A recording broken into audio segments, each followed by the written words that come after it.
ಚರ್ಚೆ ಪ್ರಾರಂಭ. ನಾನು ಸ್ವಾಮಿ ಅವರು ಚರ್ಚೆ ಪ್ರಾರಂಭ ಮಾಡಿ. ಸನ್ಮಾನ್ಯ ಅಧ್ಯಕ್ಷ, ಚರ್ಚೆ ಯಾರಿಗೆಲ್ಲ ಭಾಗವಹಿಸಬೇಕು ದಯವಿಟ್ಟು ಇವತ್ತು ಸಂಜೆ ಒಳಗೆ ಹೆಸರು ಬರೆದು ಕೊಡಿ. ಅವಾಗ ಟೈಮ್ ಔಟ್ ಮಾಡ್ಲಿಕ್ಕೆ ಈಸಿ ಆಗ್ತದೆ. ಸನ್ಮಾನ್ಯ ಅಧ್ಯಕ್ಷರೇ, ನಿನ್ನೆ ಕರ್ನಾಟಕ ವಿಧಾನಮಂಡಲದ ಜಂಟಿ ಅಧಿವೇಶನವನ್ನು ಉದ್ದೇಶ ಮಾಡಿ ಗೌರವಾನ್ವಿತ ರಾಜ್ಯಪಾಲರು ರಾಜ್ಯದ ಸರ್ಕಾರದ ದೂರದೃಷ್ಟಿ ಮತ್ತು ಜವಾಬ್ದಾರಿ, ನುಡಿದಂತೆ ನಡೀತಾ ಇರತಕ್ಕಂಥ ಹೆಜ್ಜೆಯ ಗುರುತು, ಚುನಾವಣೆಗೆ ಮೊದಲು ಪ್ರಸ್ತಾಪ ಮಾಡಿ ಜನರ ಆಶೀರ್ವಾದವನ್ನು ಪಡಿಬೇಕಾದಾಗ ನಮ್ಮ ಬದ್ಧತೆಯನ್ನ ಚಾಚೂ ತಪ್ಪದೇನೆ 8 ತಿಂಗಳುಗಳಲ್ಲೇ ಈ ರಾಜ್ಯದ ಅಭಿವೃದ್ಧಿಯ ಪಥ ಮತ್ತು ಇಂಥ ತೀವ್ರತರವಾದಂಥ ಬರದಲ್ಲೂ ಕೂಡ ನಾಡನ್ನ ಸಮರ್ಪಕವಾಗಿ ಹೇಗೆ ನಾವು ನೆಮ್ಮದಿಯಿಂದ ಜನರನ್ನ ಮುಂದೆ ಕೊಂಡೊಯ್ಯಬೇಕು ಅನ್ನುವಂಥ ದೂರದೃಷ್ಟಿಯ ಯೋಜನೆಗಳ ಜೊತೆಯಲ್ಲಿ ನಮ್ಮ ಸರ್ಕಾರ ಹೆಜ್ಜೆ ಇಟ್ಟಿರ್ತಕ್ಕಂಥದ್ದನ್ನ ಮುಕ್ತ ಕಂಠದಿಂದ ಸನ್ಮಾನ್ಯ ಗೌರವಾನ್ವಿತ ರಾಜ್ಯಪಾಲರು ನಿನ್ನೆ ಅವರ ಭಾಷಣದಲ್ಲಿ ಮಾತನಾಡಿರುವುದು ಇಡೀ ರಾಜ್ಯದ ಜನತೆ ಗಮನಿಸಿ ಅತ್ಯಂತ ಸತ್ಯದ ವಿಚಾರವನ್ನ ಇವತ್ತು ಚರ್ಚೆ ಆಗಿರೋದನ್ನ ಎಲ್ಲ ಪತ್ರಿಕೆಗಳು ಕೂಡ ಇವತ್ತು ಹಾಡಿ ಹೋಗ್ಲಿ ಬರೆದಿದ್ದಾವೆ. ಎಲ್ಲ ಒಂದ್ ಕಡೆ ಸಹಜವಾಗಿ ವಿರೋಧ ಪಕ್ಷದ ಜವಾಬ್ದಾರಿನ ಅವರು ನಿರ್ವಹಿಸ್ತಿರ್ಬೇಕಾದ್ರೆ ಅದರಲ್ಲಿ ಟೀಕೆ ಟಿಪ್ಪಣಿಗಳನ್ನ ಮಾಡ್ತಕ್ಕಂಥ ವಿಚಾರಗಳು ಕಾಣ್ತಾ ಇದ್ದಾವೆ. ಅದು ಸಹಜವಾದ ಇವತ್ತಿನ ಪ್ರಜಾಸತ್ತ ವ್ಯವಸ್ಥೆಯಲ್ಲಿ ವಿರೋಧ ಪಕ್ಷದವರ ಜವಾಬ್ದಾರಿ ಅವರು ಹಾಗೆ ಮಾಡಬೇಕು. ಆದರೆ ವಾಸ್ತವ ಸತ್ಯ ಅನ್ನೋದನ್ನ ಯಾರೂ ಮರೆಮಾಚಲಿಕ್ಕೆ ಸಾಧ್ಯ ಇಲ್ಲ. ನಿನ್ನೆ ರಾಜ್ಯಪಾಲರು ಮಾತಾಡಿದಂತ ಮಾತುಗಳಲ್ಲಿ, ಅವರ ನುಡಿಗಳಲ್ಲಿ ಒಂದು ಸುಳ್ಳು ಅನ್ನೋದು ಯಾರೂ ಕೂಡ ಕಂಡುಹಿಡಿಯಲಿಕ್ಕೆ ಸಾಧ್ಯ ಇಲ್ಲ. ಆದ್ರೆ ಎಲ್ಲ ಒಂದ್ ಕಡೆ ಮಾಧ್ಯಮಗಳಲ್ಲಿ ನಾನು ನೋಡಿದೆ, ಸುಳ್ಳಿನ ಬಗ್ಗೆ ಪ್ರಸ್ತಾಪ. ಒಂದ್ ನಿಮಿಷ ನೀವು ಮಾತಾಡ್ಬೇಕಾದ್ರೆ ಮಾತಾಡಿ. ಎಲ್ಲ ಸುಳ್ಳದ ನಾವು ಮಾತಾಡ್ಬೇಕಾದ್ರೆ ಸ್ವಲ್ಪ ಕೇಳೋಂತ ಸಾಧನ ತಗೊಳ್ಳಿ. ಆಮೇಲೆ ನೀವು ಮಾತಾಡೋದು ನಾವು ಕೇಳ್ತೀವಿ. ನಿಧಾನವಾಗಿ ಟೀಕೆಗಳನ್ನ ಸ್ವೀಕಾರ ಮಾಡಬೇಕು.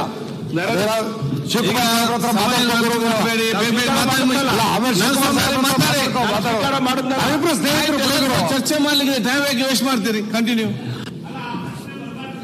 ಸುಳ್ಳು ಹೇಳೋದು ಅಂದ್ರೆ ನಿಮ್ಗೆ ಗೊತ್ತಾಗಿದೆ, ಅದರಲ್ಲೇ ಸುಳ್ಳು 15 ಲಕ್ಷ ಸುಳ್ಳು ಹೇಳ್ದವ್ರ ಹತ್ರ ನಾವು ಪಾಠ ಹೇಳ್ಸ್ಕೋಬೇಕಾಗಿಲ್ಲ. ಈ ದೇಶಕ್ಕೆ 15 ಲಕ್ಷ ಪ್ರತಿಯೊಬ್ಬರಿಗೂ ಕೊಡ್ತೀನಿ ಅಂತ ಹೇಳೋದು ಸುಳ್ಳು ಹೇಳಿದ್ರಲ್ಲ. ಕಂಟಿನ್ಯೂ ಮಾಡಿ. ಸನ್ಮಾನ್ಯ ನೀವು ಕಂಟಿನ್ಯೂ. ಸಭಾಧ್ಯಕ್ಷೆ, ರಾಜ್ಯಪಾಲರು ನಿನ್ನೆ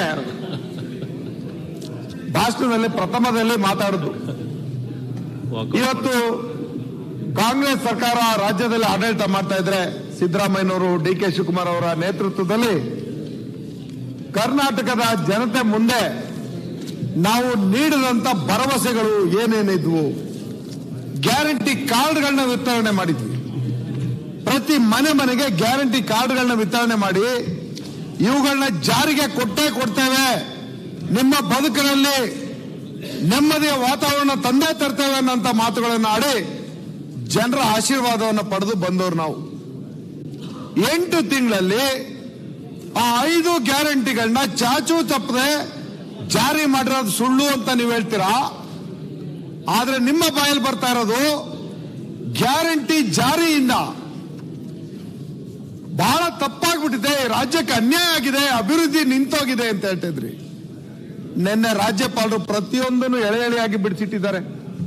ನಮ್ಮ ದೂರದೃಷ್ಟಿತ್ವ, ನಮ್ಮ ಯೋಜನೆಗಳು, ನಮ್ಮ ಪರಿಕಲ್ಪನೆಗಳು ಈ ರಾಷ್ಟ್ರದಲ್ಲಿ ಇನ್ನಿತರ ರಾಜ್ಯಗಳಿಗೆ ಹೋಲಿಸಿದಾಗ ಈ ಒಂದು ಜವಾಬ್ದಾರಿಯನ್ನು ನಮ್ಮ ಮುಖ್ಯಮಂತ್ರಿಗಳಾದಂಥ ಸಿದ್ದರಾಮಯ್ಯನವರು ಜರೂರಾಗಿ ಹಲವಾರು ಸರ್ಕಾರಗಳನ್ನ ನಾವು ನೋಡಿದ್ವಿ. ಹೇಳದೆ ಒಂದು ಮಾಡದೆ ಒಂದು ಆಶ್ವಾಸನೆಗಳು ಚುನಾವಣೆ ಸಮಯದಲ್ಲಿ ಭರಪೂರ್ವವಾಗಿ ಕೊಟ್ಟಿದ್ರು, ಯಾವುದೂ ಜಾರಿ ಆಗ್ತಿರ್ಲಿಲ್ಲ. ಇವತ್ತು ಇಡೀ ರಾಷ್ಟ್ರದಲ್ಲಿ ನಮ್ಮನ್ನ ಇತರ ರಾಜ್ಯಗಳು ಅನುಕರಿಸ್ತಾ ಇದ್ದಾವೆ. ಏನಂತ ಅನುಕರಿಸ್ತಾ ಇದ್ದಾವೆ? ಅವರು ಗ್ಯಾರಂಟಿನ ಘೋಷಣೆ ಮಾಡಕ್ ಶುರುವಾಗಿದ್ದಾರೆ. ನಮ್ಮ ರಾಷ್ಟ್ರದ ಪ್ರಧಾನಮಂತ್ರಿಗಳು ಸನ್ಮಾನ್ಯ ನರೇಂದ್ರ ಮೋದಿ ಅವರು ಕರ್ನಾಟಕಕ್ಕೆ ಬಂದಾಗ ಚುನಾವಣಾ ಭಾಷಣದ ಸಂದರ್ಭದಲ್ಲಿ ಈ ಗ್ಯಾರಂಟಿ ಯೋಜನೆಗಳಿಂದ ಸರ್ಕಾರ ದಿವಾಳಿ ಆಗ್ಬಿಡ್ತದೆ, ಸರ್ಕಾರ ನಡೆಸಲಿಕ್ಕೆ ಸಾಧ್ಯ ಇಲ್ಲ. ಇದು ಸುಳ್ಳು ಭರವಸೆ ಅನ್ನಂತ ಮಾತನಾಡುದು. ಇವತ್ತು ನೀವೇ ಸಾಕ್ಷಿಯಾಗಿದ್ದೀರಿ, ಅವರ ಪಕ್ಷದ ಪ್ರತಿಯೊಬ್ಬರು ಸಾಕ್ಷಿಯಾಗಿದ್ದೀರಿ. ಈ ಗ್ಯಾರಂಟಿ ಯೋಜನೆ ಜಾರಿ ಮಾಡಿರೋ ಸುಳ್ಳ. ಗ್ಯಾರಂಟಿ ಯೋಜನೆ ಜಾರಿ ಮಾಡಕ್ಕೆ ಆಗಲ್ಲ ಅಂದ್ಮೇಲೆ ನಿಮ್ಮ ಕ್ಷೇತ್ರದಲ್ಲೂ ನಿಮ್ಮ ಮತಕ್ಷೇತ್ರಗಳಲ್ಲೂ ಈ ಗ್ಯಾರಂಟಿ ಯೋಜನೆಯ ಫಲಾನುಭವಿಗಳು ಅರ್ಜಿ ಹಾಕಬಾರ್ದು ಅಂತ ನೀವು ಯಾರು ಹೇಳಿದ್ರ? ಇದನ್ನ ಪಡ್ಕೊಳ್ಳೋದು ತಪ್ಪು ಅಂತ ಹೇಳಿದ್ರ? ಈ ಯೋಜನೆ ಅನರ್ಥದಿಂದ ಕೂಡಿದೆ, ಅಪಾರ್ಥದಿಂದ ಕೂಡಿದೆ, ಇದರ ಲಾಭವನ್ನು ನೀವು ಪಡಿಬೇಡಿ ಅಂತ ನೀವು ಯಾರು ಹೇಳಿದ್ರ? ನಿನ್ನೆ ಸನ್ಮಾನ್ಯ ರಾಜ್ಯಪಾಲರು ಮಾಡಿದಂತ ಭಾಷಣವನ್ನ ಯಾವ ಆಧಾರದ ಮೇಲೆ ನೀವು ಸುಳ್ಳು ಅಂತ ಹೇಳ್ತೀರಿ? ನಿಮ್ಮ ಮನೆ, ನಿಮ್ಮ ಬೆಂಬಲಿಗರು, ನಿಮ್ಮ ಕ್ಷೇತ್ರದ ಮತದಾರರು, ಎಲ್ಲ ಜನಾಂಗದ ಬಡವರು ಈ ಯೋಜನೆಯ ಲಾಭವನ್ನು ಪಡೆದ ಮೇಲೆ ಯಾವ ಆಧಾರದ ಮೇಲೆ ಇದನ್ನ ಸುಳ್ಳು ಅಂತ ಹೇಳ್ತೀರಾ? ನಿಮ್ಮ ಮನೆ ಪಕ್ಕದಲ್ಲೋ ಕೇಳಿ ಒಬ್ಬ ಬಡವನ್ನ, ನೀವು ಗ್ಯಾರಂಟಿ ಯೋಜನೆ ಸಿಗ್ತಾ ಇದೆ ಇಲ್ಲಪ್ಪ ಅಂತ. ಅಲ್ಲಿ ನೀವು ಸುಳ್ಳು ಹೇಳೋದಕ್ಕೆ ತಯಾರಾಗಿ ಬಂದಿರೋ, ನಾವೇನು ಮಾಡಕ್ಕಾಗಲ್ಲ. ಈ ಎಲ್ಲ ವಿಚಾರದಲ್ಲಿ ಆದಾಯ ಯಾರ ಹತ್ರ ಹೋಗ್ತಾ ಇದೆ? ಈ ದೇಶದ ಸಂಪತ್ತು ಎತ್ತ ಸಾಗ್ತಾ ಇದೆ? ಬಡವನಿಗೆ ಯೋಜನೆಗಳೇನು? ಬಡವನ ಪಾಲಿನ ಕಲ್ಯಾಣ ಕಾರ್ಯಕ್ರಮಗಳೇನು? ಅವನನ್ನು ಮೇಲೆತ್ತಕ್ಕಂಥ ಯೋಜನೆಗಳೇನು? ಈ ವಿಚಾರವಾಗಿ ರಾಷ್ಟ್ರದಲ್ಲಿ ಎಲ್ಲೂ ಇಲ್ಲದೆ ಇರತಕ್ಕಂಥ ವಿಚಾರವನ್ನ ನಮ್ಮ ಸರ್ಕಾರ ಜವಾಬ್ದಾರಿಯಿಂದ ಹೆಜ್ಜೆ ಇಡ್ತದೆ ಅಂದ್ರೆ ನೀವು ಮುಕ್ತ ಕಂಠದಿಂದ ಸ್ವಾಗತಿಸಿ ಬೆಂಬಲಿಸಬೇಕು ಅನ್ನೋದು ನನ್ನ ವಾದ. ಈ ವಿಚಾರದಲ್ಲಿ ಹೆಚ್ಚುತ್ತಿರ್ತಕ್ಕಂಥ ಆರ್ಥಿಕ ಅಸಮಾನತೆಯಿಂದ ಬಸವಳಿದ ಜನರಿಗೆ ಸರ್ಕಾರ ಕೊಟ್ಟಂತ 5 ಗ್ಯಾರಂಟಿಗಳ ಬಗ್ಗೆ ಅದರ ಅವಶ್ಯಕತೆ ಎಷ್ಟಿತ್ತು ಅನ್ನೋದಕ್ಕೆ ಇವತ್ತು ರಾಜ್ಯದಲ್ಲಿ ಅರ್ಜಿಗಳ ಮಹಾಪೂರನೇ ಹರಿದು ಬಂದಿರತಕ್ಕಂಥದ್ದು ಸಾಕ್ಷಿ. ಈ ದಾಖಲೆ ನೀವು ಯಾರು ಬೇಕಾದ್ರೆ ನೀವು ತಗೊಳ್ಳಿ. ಅರ್ಜಿಗಳು ಎಷ್ಟು ಬಂದಿದ್ದಾವೆ, ಯಾವುದಕ್ಕೆ ಅಂತ, ಯಾವ್ಯಾವ ತಾಲೂಕಿನಲ್ಲಿ ಯಾವ ಕ್ಷೇತ್ರದಲ್ಲಿ ಎಷ್ಟು ಅರ್ಜಿ ಬಂದಿದೆ ಅಂತ ತಗೊಳ್ಳಿ. ಹಾಗಾದ್ರೆ ಗ್ಯಾರಂಟಿ ಬೇಡ ಅಂತ ಆ ಜನ ಹೇಳಿದ್ರೆ ನಿಮ್ಮ ಮಾತಿಗೆ ಬೆಲೆ ಸಿಕ್ತಿತ್ತು. ನನಗೆ ಯಾಕೋ ನೀವು ನಿಮ್ಮ ಜನತೆಗೆ ವಿರುದ್ಧವಾಗಿದ್ದೀರಿ ಅನ್ನೋ ಭಾಸ ಆಗ್ತಾ ಇದೆ ಇಲ್ಲಿ. ಇನ್ನು ಸಂಪತ್ತು ಕೆಲವೇ ವ್ಯಕ್ತಿಗಳಲ್ಲಿ ಕ್ರೋಢೀಕೃತವಾಗಿತ್ತು. ಇದನ್ನು ಹಂಚತಕ್ಕಂಥ ಕೆಲಸ ತಪ್ಪ ಸನ್ಮಾನ್ಯ ಅಧ್ಯಕ್ಷೆ? ಇವತ್ತು ರಾಷ್ಟ್ರದಲ್ಲಿ ಯಾವ ರಾಜ್ಯದಲ್ಲಿ ಈ ರೀತಿ ಯೋಜನೆಗಳಿದ್ದಾವೋ ಇಲ್ವೋ, ಆದ್ರೆ ನಾವು ಎದೆ ಮುಟ್ಟಿ ಹೇಳ್ತೇವೆ, ಕರ್ನಾಟಕದವರು ಸಂಪತ್ತಿನ ಪಾಲನ್ನ ಸರ್ವರಿಗೂ ಹಂಚತಕ್ಕಂಥ, ಅತ್ಯಂತ ಕಡುಬಡವನನ್ನ ಮಧ್ಯಮ ವರ್ಗದವರನ್ನಾಗಿ ಮಾಡ್ತಕ್ಕಂಥ ಜವಾಬ್ದಾರಿಯಲ್ಲಿ ನಮ್ಮ ಕಾರ್ಯಕ್ರಮಗಳು ಇವತ್ತು ಮುಂದೆ ಬಂದಿವೆ. ಇದನ್ನೇ ಸನ್ಮಾನ್ಯ ರಾಜ್ಯಪಾಲರು ನೆನೆ ಹೇಳಿದ್ದು. ಇದನ್ನ ಸುಳ್ಳು ಅಂತ ಯಾವ ಮಾತಿನಲ್ಲಿ ಹೇಳ್ತೀರಿ? ಇವತ್ತು ಬಡವನನ್ನ ಅತಿ ಬಡವನನ್ನಾಗಿ ಮಾಡಬೇಕು ಅನ್ನೋದು ನಿಮ್ಮ ಉದ್ದೇಶನ. ಯಾತಕ್ಕಾಗಿ ಈ ಮಾತು ನಿಮ್ಮ ಬಾಯಿಂದ? ಹಲವಾರು ಪತ್ರಿಕೆಗಳಲ್ಲಿ ನೆನ್ನೆ ಇದು ರಾಜ್ಯಪಾಲರ ಭಾಷಣವನ್ನು ಇವತ್ತು ಹೊಗಳು ಬಲ್ತಿದ್ರು. ಹಾಗಾದ್ರೆ ಪತ್ರಿಕೆಗಳಲ್ಲಿ ಬರೆದಿರ್ತಕ್ಕಂಥ ಬರವಣಿಗೆಗಳು ಸುಳ್ಳ? ಅವರ ಸಂಪಾದಕೀಯದಲ್ಲಿ ಮಾತಾಡಿದ್ದಾರೆ. ಅದನ್ನ ಮುಂದೆ ನಾನು ನಿಮ್ಮ ಮುಂದೆ ಇಡ್ತೇನೆ. ಅದರ ಜೊತೆಗೆ ನಮ್ಮಲ್ಲಿ ಇವತ್ತು 5 ಗ್ಯಾರಂಟಿಗಳನ್ನ ಸಮರ್ಪಕವಾಗಿ ಅನುಷ್ಠಾನ ಮಾಡ್ತಿರ್ಬೇಕಾದ್ರೆ ಸಣ್ಣ ಪುಟ್ಟ ವ್ಯತ್ಯಾಸಗಳು, ಆ ಒಂದು ಬ್ಯಾಂಕ್ ವಿಚಾರದಲ್ಲೋ, ಅವರ ಆಧಾರ್ ಕಾರ್ಡ್ ವಿಚಾರದಲ್ಲೋ, ಜೋಡಣೆ ವಿಚಾರದಲ್ಲೋ ಸಣ್ಣ ಪುಟ್ಟ ತಪ್ಪಾಗಿರೋದನ್ನು ಕೂಡ ಸರಿ ಮಾಡ್ತಾ ಇರ್ತಕ್ಕಂಥದ್ದನ್ನ ನಾವು ನೋಡ್ತಾ ಇದ್ದೀವಿ.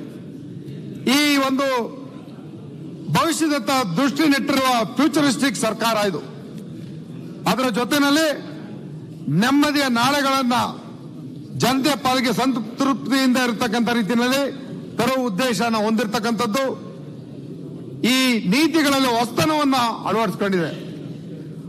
ಆರ್ಥಿಕತೆ ಬೆನ್ನೆಲುಬಾಗಿರುವ ಕೃಷಿ, ಕೈಗಾರಿಕೆ ಹಾಗೂ ಸೇವಾ ರಂಗಗಳಲ್ಲಿ ಹೊಸ ಭರವಸೆಗಳನ್ನು ಹುಟ್ಟುಹಾಕಿ ಉದ್ಯೋಗಾವಕಾಶಗಳನ್ನು ಹೆಚ್ಚಿಸಲು ಹಾಗೂ ಜೀವನ ಭದ್ರತೆಯನ್ನು ಕಲ್ಪಿಸಲು ಅಗತ್ಯವಿರುವ ಎಲ್ಲಾ ಕ್ರಮಗಳನ್ನು ಸರ್ಕಾರ ಕೈಗೊಳ್ತಾ ಇದೆ ಅನ್ನೋದನ್ನ ಮುನ್ನುಡಿಯನ್ನ ಬರೆದಿರ್ತಕ್ಕಂಥದ್ದನ್ನ ನೀವು ಗಮನಿಸಬೇಕಾಗಿರ್ತಕ್ಕಂಥದ್ದು. ಈ ಮುನ್ನುಡಿಯನ್ನ ಪ್ರಥಮ ಹೆಜ್ಜೆಯಲ್ಲೇ ನೀವು ಟೀಕೆ ಮಾಡಿದ್ರೆ ಸಾಧನೆಗೆ ಅಡ್ಡಿಪಡಿಸ್ತಾ ಇದ್ದೀರಿ ಅನ್ನೋದು ಜನತೆಗೆ ಭಾಸ ಆಗುತ್ತೆ. ಚುನಾವಣೆ ಮುಂದಿಟ್ಕೊಂಡು ನೀವು ಸುಳ್ಳು ಹೇಳಕ್ ಹೋಗ್ಬೇಡಿ. ಇರ್ಲಿ, ನಿಮ್ಮ ಸುಳ್ಳುಗಳನ್ನ ಜನ ನೋಡಿ ಆಗಿದೆ, ನಮ್ಮ ಭರವಸೆಯ ಜಾರಿಯನ್ನು ಕೂಡ ಜನ ನೋಡಿ ಆಗಿದೆ. ಮುಂದಿನ ದಿನ ಇನ್ನೇನು ಹತ್ರದಲ್ಲಿ ನಾವು ನೀವು ಸಮರಕ್ಕೆ ಸಜ್ಜಾಗ್ತಾ ಇದ್ದೀವಿ, ಅಲ್ಲಿ ನೋಡೋಣ. ತಂತ್ರಜ್ಞಾನದ ಹೊಸ ಹೊಸ ಆವಿಷ್ಕಾರಗಳು ಜೀವನದ ಎಲ್ಲಾ ರಂಗಗಳನ್ನು ವ್ಯಾಪಕವಾಗಿ ಆವರಿಸಿಕೊಳ್ತಾ ಇದೆ. ಹೊಸ ಅವಕಾಶಗಳನ್ನು ಸೃಷ್ಟಿಸುತ್ತಿವೆ. ಈ ಅವಕಾಶಗಳನ್ನ ಬಳಸಿಕೊಂಡು ಉದ್ಯಮಶೀಲತೆಯನ್ನ ರೂಢಿಸಿಕೊಳ್ಳಲು ಮತ್ತು ಉದ್ಯೋಗ ಪಡೆದುಕೊಳ್ಳಲು ನಮ್ಮ ಯುವಜನತೆಯನ್ನು ಸನ್ನದ್ಧಗೊಳಿಸುವುದಕ್ಕಾಗಿ ಹೊಸ ಶಿಕ್ಷಣ ನೀತಿಯನ್ನ ನಾವು ಪ್ರಕಟ ಮಾಡ್ತಿದ್ದೀವಿ. It is not saffronising of the education, it is Indian education equality amongst all. ಆ ಒಂದು ಬದ್ಧತೆ ಇರ್ತಕ್ಕಂಥ, ನಾವು ಯಾವ ಒಂದು ಇತಿಹಾಸವನ್ನು ತಿರುಚುವಂತ ಕೆಲಸವನ್ನು ಮಾಡಲ್ಲ, ಇತಿಹಾಸವನ್ನೂ ತಿಳಿಸ್ತಾ ಭವಿಷ್ಯವನ್ನು ಸೃಷ್ಟಿ ಮಾಡ್ತಕ್ಕಂಥ ಶಿಕ್ಷಣವನ್ನ ಸಮರ್ಪಕವಾಗಿ ನೀಡ್ತಕ್ಕಂಥ ಹೊಸ ಶಿಕ್ಷಣ ನೀತಿಯನ್ನ ನಮ್ಮ ಸರ್ಕಾರ ತರ್ತಿದೀವಿ ಅನ್ನೋಂತ ಘೋಷಣೆಯನ್ನ ಮಾಡಿರ್ತಕ್ಕಂಥದ್ದನ್ನ ನೀವು ಟೀಕೆ ಮಾಡೋದಾದ್ರೆ ನಿಮಗೆ ಈ ಬದ್ಧತೆಯ ವಿಚಾರದಲ್ಲಿ ಪ್ರಶ್ನೆ ಮಾಡಬೇಕಾದಂತ ಸಂದರ್ಭ ಬರ್ತದೆ ಅಂತ ಹೇಳಲಿಕ್ಕೆ ಬಯಸ್ತೇನೆ. ಸಾಕಷ್ಟು 5 ವರ್ಷ ನೀವಿಬ್ರು ಸರ್ಕಾರಗಳಲ್ಲಿ ಪಾಲ್ಗೊಂಡಿದ್ರಿ. 1 ವರ್ಷ ನಾವು ಜಂಟಿಯಾಗಿದ್ವಿ. ಅದರ ನಂತರ ನೀವು 4 ವರ್ಷ ರಾಜ್ಯಭಾರ ಮಾಡಿದ್ರಿ. ಇಡೀ ರಾಜ್ಯದಲ್ಲಿ ನಾವೆಲ್ಲರೂ ಮುಕ್ತವಾಗಿ ಯೋಚನೆ ಮಾಡೋಣ. ಯಾವ ವಿಶ್ವವಿದ್ಯಾಲಯದಲ್ಲಿ ಶಿಕ್ಷಣ ವ್ಯವಸ್ಥೆಗೆ ಅಧ್ಯಾಪಕರು ಪೂರ್ಣ ಪ್ರಮಾಣದಲ್ಲಿದ್ದಾರೆ? ಉನ್ನತ ಶಿಕ್ಷಣವನ್ನು ಹೇಗೆ ಪಡಿಬೇಕು ನಮ್ಮ ಮಕ್ಕಳು? ಎಲ್ಲಿ ಇವತ್ತು ನೇಮಕಾತಿ ಆಗ್ಬೇಕಾಯ್ತು, ಯಾಕೆ ಮಾಡಲಿಲ್ಲ ನೀವು? ಅದನ್ನ ಮಾಡಿ ಶಿಕ್ಷಣ ವ್ಯವಸ್ಥೆಯನ್ನು ಸುಸ್ಥಿತಿಗೆ ತರ್ತೀವಿ ಅನ್ನಂತ ಘೋಷಣೆ ಮಾಡಿರ್ತಕ್ಕಂಥದ್ದನ್ನ ನೀವು ಧಿಕ್ಕಾರ ಮಾಡ್ತೀರಾ? ಇದು ನಮ್ಮ ಮುಖ್ಯಮಂತ್ರಿಗಳು, ನಮ್ಮ ಸರ್ಕಾರದ ಬದ್ಧತೆಯನ್ನ ನೀವು ಪ್ರಶ್ನೆ ಮಾಡೋದಾದ್ರೆ ನಮ್ಮ ಮಕ್ಕಳಿಗೆ ಶಿಕ್ಷಣನೇ ಬೇಡ ಅಂತಾರೆ ನಿಮ್ಮ ಮಾತು. 8 ತಿಂಗಳಲ್ಲಿ ನಮ್ಮ ಸರ್ಕಾರ ರಾಷ್ಟ್ರಕವಿ ಕುವೆಂಪು ಅವರ ಆಶಯವಾದ ಸರ್ವ ಜನಾಂಗದ ಶಾಂತಿಯ ತೋಟ, ರಾಜ್ಯದ ಸರ್ವಾಂಗೀಣ ಅಭಿವೃದ್ಧಿಗಳನ್ನ ಸರ್ಕಾರದ ಧ್ಯೇಯ ವಾಕ್ಯಗಳನ್ನಾಗಿ ಇಟ್ಕೊಂಡು ಇವತ್ತು ಮುನ್ನಡೀತಾ ಇದೆ. ಈ ಜವಾಬ್ದಾರಿನಲ್ಲಿ ಈ 2 ಧ್ಯೇಯಗಳನ್ನ ಸಮರ್ಥವಾಗಿ ಅನುಷ್ಠಾನ ಮಾಡಿದೆ ಎಂಬ ಹೆಮ್ಮೆಯನ್ನ ನಿನ್ನೆ ರಾಜ್ಯಪಾಲರು ತಮ್ಮ ಭಾಷಣದಲ್ಲಿ ಉಲ್ಲೇಖ ಮಾಡಿದ್ದಾರೆ. ಈ ಯೋಜನೆಗಳು ಒಂದು ಜಾತಿ ಮತ್ತು ಒಂದು ಪ್ರದೇಶಕ್ಕೆ, ಒಂದು ಧರ್ಮಕ್ಕೆ ಅನ್ವಯವಿದೆ. ನಾಡಿನಲ್ಲಿರ್ತಕ್ಕಂಥ ಎಲ್ಲ ರೀತಿಯ ಅರ್ಹ ಜನರಿಗೆ ಯಾವುದೇ ಮಧ್ಯವರ್ತಿಗಳ ಹಸ್ತಕ್ಷೇಪವಿಲ್ಲದೆ, ಇದನ್ನ ದಯವಿಟ್ಟು ನೋಟ್ ಮಾಡ್ಕೊಳ್ಳಿ. It is DBT, direct benefit transfer, no mediator here. ನಮ್ಮ ಸರ್ಕಾರದಲ್ಲಿ ನೀವಿಟ್ಟಿದ್ದಂತ ಮಧ್ಯವರ್ತಿಗಳಿಗೆ ತಿಲಾಂಜಲಿ ಹೇಳಿ ಸ್ವಂತ ನೇರವಾಗಿ ಜನರಿಗೆ ತಲುಪತಕ್ಕಂತ, ಅವರ ಅಕೌಂಟ್ಗಳಿಗೆ ತಲುಪತಕ್ಕಂತ ನರೇಂದ್ರ ಸ್ವಾಮಿ ಒಂದೇ ನಿಮಿಷ ಸರ್ವ ಜನಾಂಗದ ಶಾಂತಿಯ ತೋಟ ಅಂತ ಹೇಳಿದ್ರಿ. ಅದ್ರ ಬಗ್ಗೆ ಸ್ವಲ್ಪ ಇದ್ರ ಬಗ್ಗೆನೂ ಬೆಳಕು ಚೆಲ್ರಿ. ದಲಿತ ಮಹಿಳೆಗೆ ಬೆಳಗಾಂದಲ್ಲಿ ಏನಾಯ್ತು ಅಂತ ಹೇಳಿ ವ್ಯವಸ್ಥೆಗಳು ಮಾಡಿದ್ರು. ನಿಮ್ಗೆ ಮಾತಾಡಲಿಕ್ಕೆ ಮಂಡ್ಯದಲ್ಲಿ ಏನಾಯ್ತು? ಬೆಲ್ಲದವ್ರೆ ಅಲ್ಲ, ಮಾತಾಡ್ಲಿ ಅವ್ರಿಗೆ ಅದ್ರ ಬಗ್ಗೆ ಸ್ವಲ್ಪ ಬೆಳಕು ಚೆಲ್ತಾರೆ. ನಿಮ್ಮ ಹತ್ರ ಅವಕಾಶ ಇದೆ. DBT ತಂದವ್ರ ಯಾರು? ಅದ್ರ ಬಗ್ಗೆ ಹೇಳ್ರಿ. ಶಶಿ ಪಾಟೀಲ್ ನೆನಪಾಡತ್ತಾರ ನಿಮ್ಗೆ. ಬೆಲ್ಲದವ್ರೆ ಕಂಟಿನ್ಯೂ ಮಾಡಿ. ನರೇಂದ್ರ ಮೋದಿ ಸರ್ಕಾರ ಅಲ್ಲ, ನೀವು ಕಂಟಿನ್ಯೂ ಮಾಡಿ. ಬೆಲ್ಲದವ್ರೆ ನರೇಂದ್ರ ಸ್ವಾಮಿ ಅವರೇ, ಅಲ್ಲ ಬೆಲ್ಲದವ್ರೆ ಒಂಚೂರು ತಂತ್ರಜ್ಞಾನ ತಂದಿದ್ಯಾರು? ರಾಜೀವ್ ಗಾಂಧಿ ಅವರು ತಂತ್ರಜ್ಞಾನನೇ ಇರಲಿಲ್ಲ ಅಂದ್ರೆ ಆಮೇಲೆ ಅದಕ್ಕೆ ಅದಕ್ಕೆ ತಕ್ಕಂತೆ ಶಿಕ್ಷಣ ಕೊಟ್ಟಿದ್ದಾರೆ. ನರೇಂದ್ರ ಸ್ವಾಮಿ ಕಂಟಿನ್ಯೂ ಮಾಡಿ.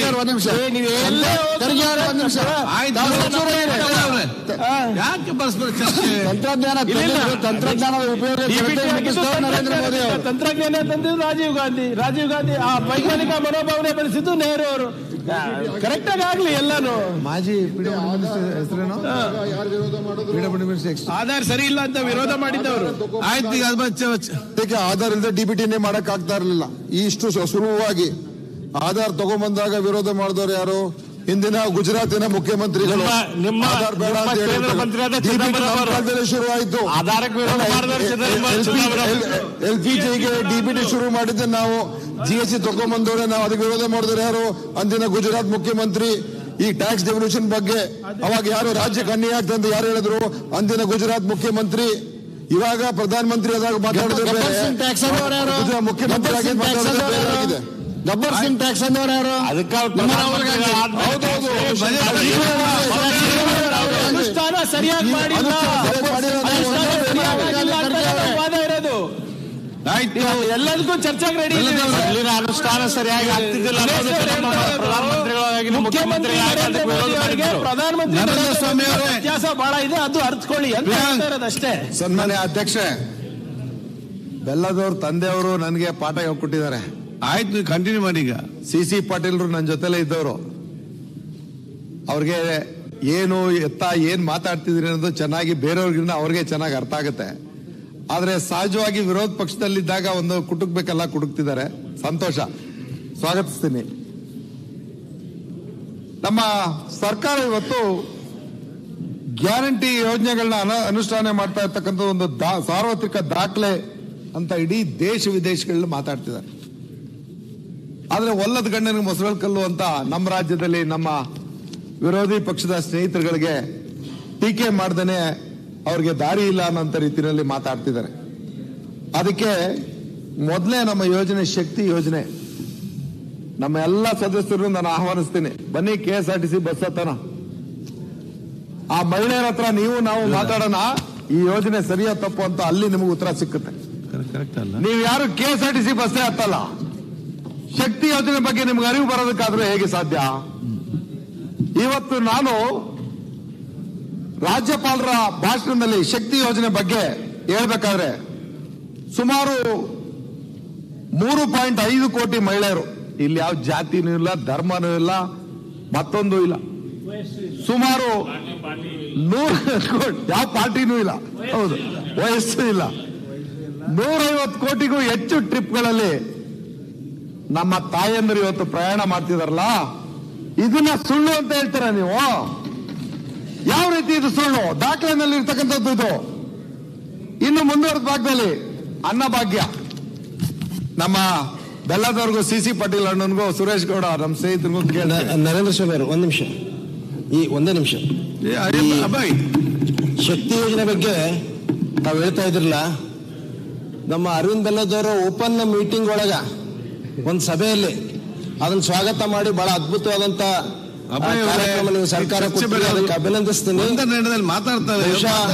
ಅಲ್ಲೆಲ್ಲೋ ಕಾರ್ಮಿಕರ ಫ್ಯಾಕ್ಟರಿ ಅವರು ಹೆಣ್ಮಕ್ಳು ಹೋಗ್ಲಿಕ್ಕೆ ಆಗ್ತಿರ್ಲಿಲ್ಲ, ಏನಾದ್ರು ಮಾಡಿ ನಮ್ಗೆ ಫ್ರೀ ಪಾಸ್ ಮಾಡ್ರಿ ಅಂತ ಕೇಳ್ಕೊಳ್ತಾ ಇದ್ರಿ. ಇವತ್ತು ಬಹಳ ಖುಷಿ ಆಗ್ಯಾರ ಅಂತ ಹೇಳಿ ಒಂದ್ ಸಭೆಯಲ್ಲಿ ನೀವೇ ವ್ಯಕ್ತಪಡಿಸಿದ್ರಿ. ಆಯ್ತು, ಅವ್ರು ಮಾತಾಡೋದು ಬಸ್ಗಳ ಸಂಖ್ಯೆ ಹೆಚ್ಚು ಮಾಡ್ರಿ, ಮಕ್ಕಳ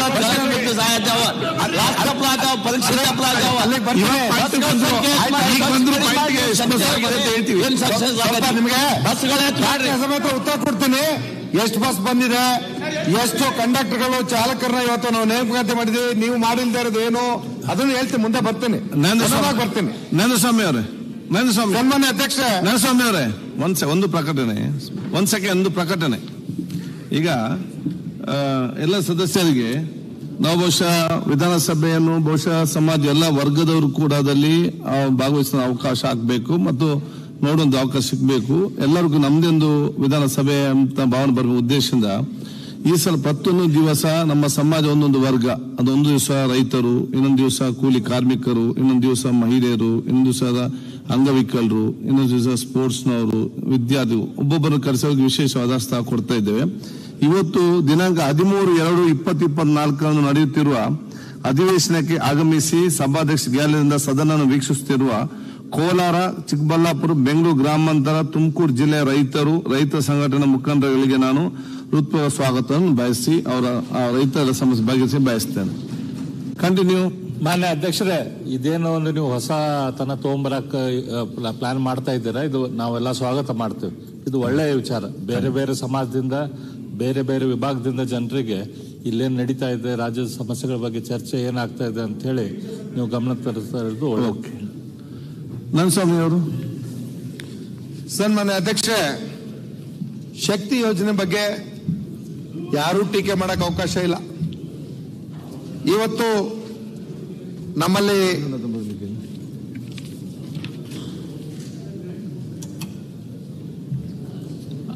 ಆಲ್ಟರ್ನೇಟ್ ಬಸ್ಗಳ ಬಗ್ಗೆ ಶಕ್ತಿ ಯೋಜನೆ ಬಗ್ಗೆ ಆಲ್ಟರ್ನೇಟ್ ವಿದ್ಯಾರ್ಥಿ ಏನ್ ತೊಂದರೆ ಆಗ್ತದೆ, ರಾಜ್ಯದಲ್ಲಿ ಜಾಸ್ತಿ ತೊಂದರೆ ಆಗ್ತದೆ. ದಿನ ಒಂದ್ ಬಸ್ ಅದ್ರ ಬಗ್ಗೆ ಥೋಡೆ ಆಲ್ಟರ್ನೇಟ್ ವ್ಯವಸ್ಥೆ ಮಾಡೋದು ಹೇಳ್ಬೇಕು ಮಾನ್ಯ. ಅದರಲ್ಲಿ ಚರ್ಚೆ ಸ್ಟಾರ್ಟ್ ಆಗಲಿ. ಇವತ್ತು ಪ್ರಾರಂಭದ ಅಷ್ಟೇ, 10 ದಿವಸ ಇದೆ, ಆಗ ಒಂದು ಹಂತಕ್ಕೆ ಬರ್ತೇವೆ. ಸ್ಟಾರ್ಟ್ ಮಾಡಿ. ಸನ್ಮಾನ್ಯ ಅಧ್ಯಕ್ಷ, ತದನಂತರ 2ನೇ ಯೋಜನೆ ನಮ್ದು ಅನ್ನಭಾಗ್ಯ ಯೋಜನೆ. ನಿಮ್ಮೆಲ್ರಿಗೂ ಕೈ ಮುಗಿದು ಕೇಳ್ಕೊತೀನಿ ವಿರೋಧ ಪಕ್ಷದವ್ರಿಗೆ, ಈ ರಾಜ್ಯಕ್ಕೆ ಅಲ್ವಾ ನಾವು ಅನ್ನಭಾಗ್ಯ ಕೊಡ್ತಾ ಇರೋದು, ನಮ್ಮ ಜನಕ್ಕೆ ಅಲ್ವಾ ನಾವು ಕೊಡ್ತಾ ಇರೋದು? ಆ 10 ಕಿಲೋಗೆ ಕೇಂದ್ರಕ್ಕೆ ನಾವು ಹಣ ಕೊಡ್ತೀವಿ ಅಕ್ಕಿ ಕೊಡಿ ಅಂತಂದ್ರೆ ನಾವು ಭಾರತೀಯರಲ್ವಾ? ನಾವು ಈ ದೇಶದ ಪಾಲ್ಪಡೆಯೋದಕ್ಕೆ ಯೋಗ್ಯತೆ ಇಲ್ವಾ? 34 ರೂಪಾಯಿ ಕೊಡ್ತೀವಿ ನಮಗೆ ಅಕ್ಕಿ ಕೊಡಿ ಅಂದ್ರೆ ನೀವು ಕೊಡಲ್ಲ, 29 ರೂಪಾಯಿಗೆ ಭಾರತ್ ಅಕ್ಕಿ ಅಂತ ನೀಡ್ತಾ ಇದ್ದೀರಲ್ಲ, ಇದು ಎಷ್ಟರ ಮಟ್ಟಿಗೆ ಸರಿ? ನಮ್ ಜನಕ್ಕೆ ಅನ್ನ ಭಾಗ್ಯಕ್ಕೆ ಮೋಸ ಮಾಡ್ತಿರೋದನ್ನ ನೀವೇ ಸಾಕ್ಷಿ ಕರೆಸಿದ್ರಿ. ಈಗ 29 ರೂಪಾಯಿಗೆ ಅಕ್ಕಿ ತಗೊಳ್ಳಿ ಅಂತ ನಾವು 34 ರೂಪಾಯಿ ನಿಮ್ಗೆ ಕೊಡ್ತೀವಿ ಕೊಡ್ರಪ್ಪ ಅಂದ್ರೆ ಆ ಜನರಿಗೆ ಫ್ರೀಯಾಗಿ ಅಕ್ಕಿ ಕೊಡಕ್ಕೆ ನಾವು ತಯಾರು ಮಾಡಿರತಕ್ಕಂಥ ಯೋಜನೆ ಅದು. ನರೇಂದ್ರ ಸ್ವಾಮಿ ಅವರು ನೀವು ನಾವು ಅಂತಿದ್ದೀವಿ, ನಿಮಗೆ ದುಡ್ಡು ಕೆಜಿ ನರೇಂದ್ರ ಮೋದಿ ಅವರು ಕೊಡ್ತಾ ಇದ್ದಾರೆ, 10 ಕೆಜಿ ಹೇಳಿದ್ರೆ ಅದು 5 ಕೆಜಿ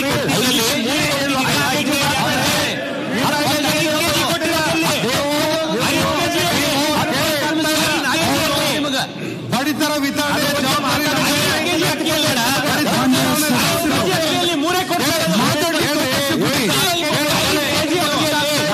ನಾವು ಘೋಷಣೆ ಮಾಡಿ ಸದಸ್ಯರು ನೀವು ಎಷ್ಟು ಕೆಜಿ ಕೊಡಕ್ ಕೊಡ್ರಿ? 1 ಕೆಜಿ ನೀವು ಅರ್ಥ ಮಾಡ್ಕೊಳ್ಳಿ, ಒಂದೇ 1 ಕೆಜಿ ಕೊಡಕ್ ಆಗ್ತಾ ಇಲ್ಲ, 5 ಕೆಜಿ ಕೂಡ ಕೇಂದ್ರ ಸರ್ಕಾರ ನರೇಂದ್ರ ಮೋದಿ ಸ್ವಾಮಿ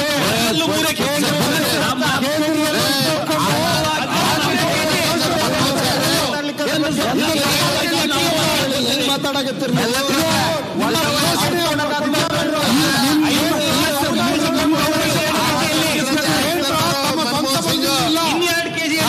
ಒಕ್ಕೂಟ ಅದು ಛತ್ತೀಸ್ಗಢದಲ್ಲಿ ನಿಮ್ಮ ಮುಖ್ಯ ಸುರೇಶ್ ಭಟ್ರು ಇಡೀ ದೇಶದಲ್ಲಿ ಅತ್ಯಂತ ಹೆಚ್ಚು ಅಕ್ಕಿ ರಾಜ್ಯ, ಅಲ್ಲಿಂದ 3 ಕೆಜಿ ಕೊಡ್ತಾ ಇದ್ದೀರಾ, 5 ಕೆಜಿ ಎಲ್ಲಿ?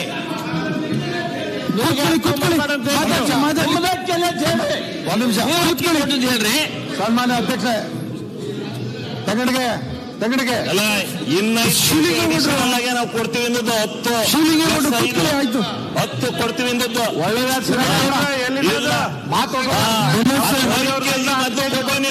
ಎಲ್ಲಿದೆ ಜಯವಾಗಲಿ ಅನ್ನೋದಾದ್ರೆ ಮೊದಲು 5 ಕೆಜಿ ಅಕ್ಕಿ ಕೊಡಿ. ಶಿವಲಿಂಗೌಡ್ರು ಒಳ್ಳೆ ವಿಚಾರ ಹೇಳಿದ್ರಿ ನೀವು. 34 ರೂಪಾಯಿಗೆ 5 ಕೆಜಿ ಅಕ್ಕಿ ಕೊಡಿ. ಭಾರತ ಮಾತೆ ನಾವು ಮಾತಾಡೋರಂತೆ ನಾವು ಭಾರತ ಕೊಡ್ತಾ ಇದ್ದೀರಾ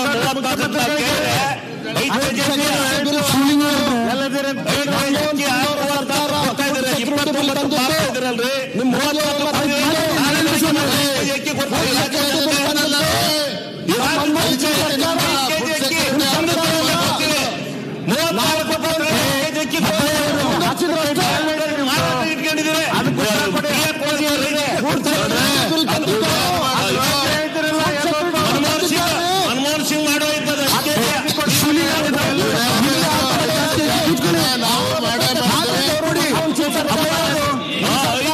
5 ಕೆಜಿ ಮೊದಲು ಬರ್ತಾವೆ, ಇನ್ನು 5 ಕೆಜಿ ಕೊಡ್ತೀವಿ, ಅದನ್ನ ಕೊಡಿ ಅಂತ ನಾವು ಕೇಳಿದ್ದು. ಇವ್ರು ಕೊಡ್ತೀವಿ ಅಂತ ಹೇಳ್ಬಿಟ್ಟು ಲೆಟ್ರ್ ಬರ್ದು ಕೊನೆ ಹೆಸರು ಬರುತ್ತೆ ಅಂತ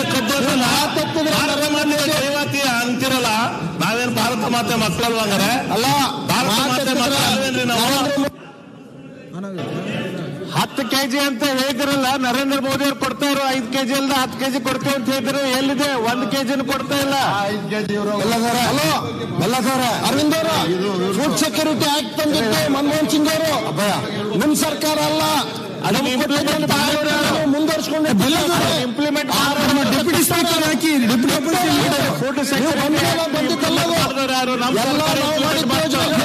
ಮುಂದುವರ್ಸಕತ್ತೀರ ಅಷ್ಟೇ. ನೀವು ಕಾನೂನು ಮಾಡ್ಕೊಂಡು ಯಾವ ರೀತಿ ಈ ತರ ಮಾತಾಡ್ತಿದ್ದೀರಿ? ನರೇಂದ್ರ ಸ್ವಾಮಿ ಅವ್ರು ಮಾತಾಡಿ, ನೀವು ಕಂಟಿನ್ಯೂ ಮಾಡಿ. ಸನ್ಮಾನ್ಯ ನೀವು ಬಿಡಿ. ಸನ್ಮಾನ್ಯ ಅಧ್ಯಕ್ಷೆ, ಅಲ್ಲಲ್ಲ, ಸ್ವಲ್ಪ ಬೆಲ್ಲದವ್ರ ಕಟ್ಟೋದ್ರ ಒಂಚೂರು ಪ್ರೀತಿ. ಅವ್ರು ಆಗಾಗ ಬೆಲ್ಲ ಕೊಡ್ತಾ ಇರ್ತಾರೆ, ಅದಕ್ಕೆ ನಾನು ಬೇಡ ಅನ್ನಲ್ಲ. ಆ ಬೆಲ್ಲದ ಸವಿತಾ ನಾನು ಮಾತಾಡ್ತೀನಿ. ಅನ್ನ ಭಾಗ್ಯ ಯೋಜನೆ ವಿಚಾರದಲ್ಲಿ ನಾವು ದಯವಿಟ್ಟು ಯೋಚನೆ ಮಾಡಿ. ಇದರಲ್ಲಿ ಕ್ಷುಲ್ಲಕವಾದಂತಹ ವಿಚಾರಗಳು ಬೇಡ, ನಮ್ಮಲ್ಲಿ ತಾರತಮ್ಯ ಬೇಡ. ಬಡವರಿಗೆ ಕೊಡ್ತಾ ಇರ್ತಕ್ಕಂಥ ಯೋಜನೆ ಇದು. ನಿಮ್ಮಲ್ಲಿ ಟೀಕೆ ಟಿಪ್ಪಣಿಗಳಿದ್ರೆ ಬೇರೆ ವಿಚಾರ, ಆದ್ರೆ ಬಡವರ ಕಲ್ಯಾಣ ಕಾರ್ಯಕ್ರಮಗಳಲ್ಲಿ ನಮ್ಮಲ್ಲಿ ಭೇದ ಮರೆತು ನಾವೆಲ್ಲರೂ ಒಂದಾಗಿ ನಾವು ಇದನ್ನ ಜಾರಿ ಕೊಡೋದಕ್ಕೆ ಪ್ರಯತ್ನ ಮಾಡೋಣ. ಭಾರತಕ್ಕೆ ಭಾರತೀಯರಿಗೆ ದೊರಕಬೇಕಾದ್ರೆ ಮುಕ್ತವಾಗಿ ಕೊಡೋದಕ್ಕೆ ನಾವು ಸಿದ್ಧವಾಗಿದ್ದಾಗ, ನಿಮಗೆ ಹಣವನ್ನು ನಾವು ಕಟ್ಕೊಡಕ್ ತಯಾರಿದ್ದಾಗ, ನೀವು ಅದನ್ನ ಟೀಕೆ ಮಾಡಿ ನಿಲ್ಸೋದಕ್ಕಿನ್ನ ಅದಕ್ಕೆ ಯಾವ ರೀತಿ ಒತ್ತು ಕೊಡ್ಬೇಕು ಅನ್ನೋದನ್ನ ಯೋಚನೆ ಮಾಡಿ ಅಂತ ಮನವಿಯನ್ನ ಮಾಡ್ತೇನೆ ನಿಮ್ಮ ಮುಂದೆ. ಇನ್ನು ಮುಂದೆ ಗೃಹ ಜ್ಯೋತಿ ಯೋಜನೆ ಬಹಳಷ್ಟು ಜನರಿಗೆ ಈ ವಿಚಾರದಲ್ಲಿ ಗೊಂದಲಗಳನ್ನ ಸೃಷ್ಟಿ ಮಾಡಿಕೊಂಡು ಏನೇನೋ ಮಾತಾಡಿದ್ರು. ಆದ್ರೆ ಇವತ್ತು ಸುಮಾರು 1.6 ಕೋಟಿ ಗ್ರಾಹಕರು ಈ ಯೋಜನೆಯ ಲಾಭ ಪಡಿತಾ ಇದ್ದಾರೆ ಅಂತ ದಾಖಲೆ ಸಮೇತ ಘನವೆತ್ತ ರಾಜ್ಯಪಾಲರು ತಮ್ಮ ಭಾಷಣದಲ್ಲಿ ಹೇಳಿರ್ತಕ್ಕಂಥದ್ದನ್ನ ಯಾವ ಆಧಾರದ ಮೇಲೆ ಸುಳ್ಳು ಅಂತೀರಿ? ದಾಖಲೆಗಳು ಸುಳ್ಳ? ನೀವೇ ದಾಖಲೆಗಳನ್ನ ಪರಿಶೀಲನೆ ಮಾಡಿ.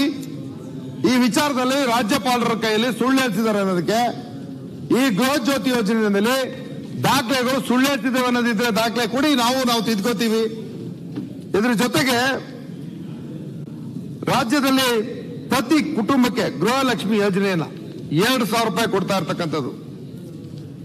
ಇದರಲ್ಲಿ 17,500 ಕೋಟಿ ಅನುದಾನವನ್ನು ನಿಗದಿಪಡಿಸಿ 1.17 ಕೋಟಿ ಮಹಿಳಾ ಫಲಾನುಭವಿಗಳಿಗೆ DBT, once again DBT, direct benefit transfer, ಯಾವುದೇ ಮಧ್ಯವರ್ತಿ ಇಲ್ಲ ಇಲ್ಲಿ. ಇದು ಸುಳ್ಳಾದ್ರೆ ದಾಖಲೆ ಕೊಡಿ. ಹೇಗೆ ಸುಳ್ಳು ಅಂತ ಹೇಳ್ತೀರಿ? ಯುವ ನಿಧಿ ಯೋಜನೆ ನಮ್ಮ ಯುವಕರನ್ನ ಪ್ರೋತ್ಸಾಹ ಮಾಡ್ತಕ್ಕಂಥದ್ದು, ಅವ್ರ ಬದುಕಿನಲ್ಲಿ ನೆಮ್ಮದಿ ಕೊಡ್ತಕ್ಕಂಥದ್ದು ಯಾರು ಯೋಚನೆ ಮಾಡಿರಲಿಲ್ಲ ಇಲ್ಲಿ ತನಕ. ನಮ್ಮ ಮಕ್ಕಳು ನಿರುದ್ಯೋಗಿಗಳಾಗಿದ್ರೆ ಅವ್ರಿಗೆ ಯಾವ ರೀತಿಯ ಬದುಕನ್ನು ರೂಪಿಸೋದಕ್ಕೆ ಆಸರೆಯಾಗಿ ಒಂದು ಉಲ್ಕಡ್ಡಿ ಸಿಕ್ಕಿದ್ರು ಸಾಕು, ಪ್ರವಾಹದಲ್ಲಿ ಹೋಗ್ತಿರ್ಬೇಕಾದ್ರೆ ಬದುಕ್ತಾರೆ. ಹಾಗೆ ಜೀವನದಲ್ಲಿ ಬದುಕಬೇಕಾದ್ರೆ ಶಿಕ್ಷಣ ಮಾಡಿ ಬಂದಂತ ಯುವಕ ಯುವತಿಯರಿಗೆ ಒಂದು ಭರವಸೆ ಬೆಳಕನ್ನು ನೀಡತಕ್ಕಂತ ನಮ್ಮ ಈ ಒಂದು ಯುವ ನಿಧಿ ಯೋಜನೆಯನ್ನ ನೀವು ಯಾವ ರೀತಿ ಟೀಕೆ ಮಾಡ್ತಿದ್ದೀರಿ? ಹಾಗೆ ಯುವಕರ ಬಾಳಿನಲ್ಲಿ ಆಶಾಕಿರಣ ಬೇಡವಾ? ನಿಮ್ಮಲ್ಲಿ ನಾನು ಆ ಯೋಜನೆಯನ್ನ ನೀವೇ ಹೇಳ್ತೀರಿ, ವಿವೇಕಾನಂದರನ್ನ ವಿರೋಚಿತವಾಗಿ ಮಾತಾಡ್ತೀರಿ. ನಾವು ವಿವೇಕಾನಂದರ ಆದೇಶವನ್ನ ಪಾಲನೆ ಮಾಡ್ತಕ್ಕಂಥ ರೀತಿಯಲ್ಲಿ ಅವರ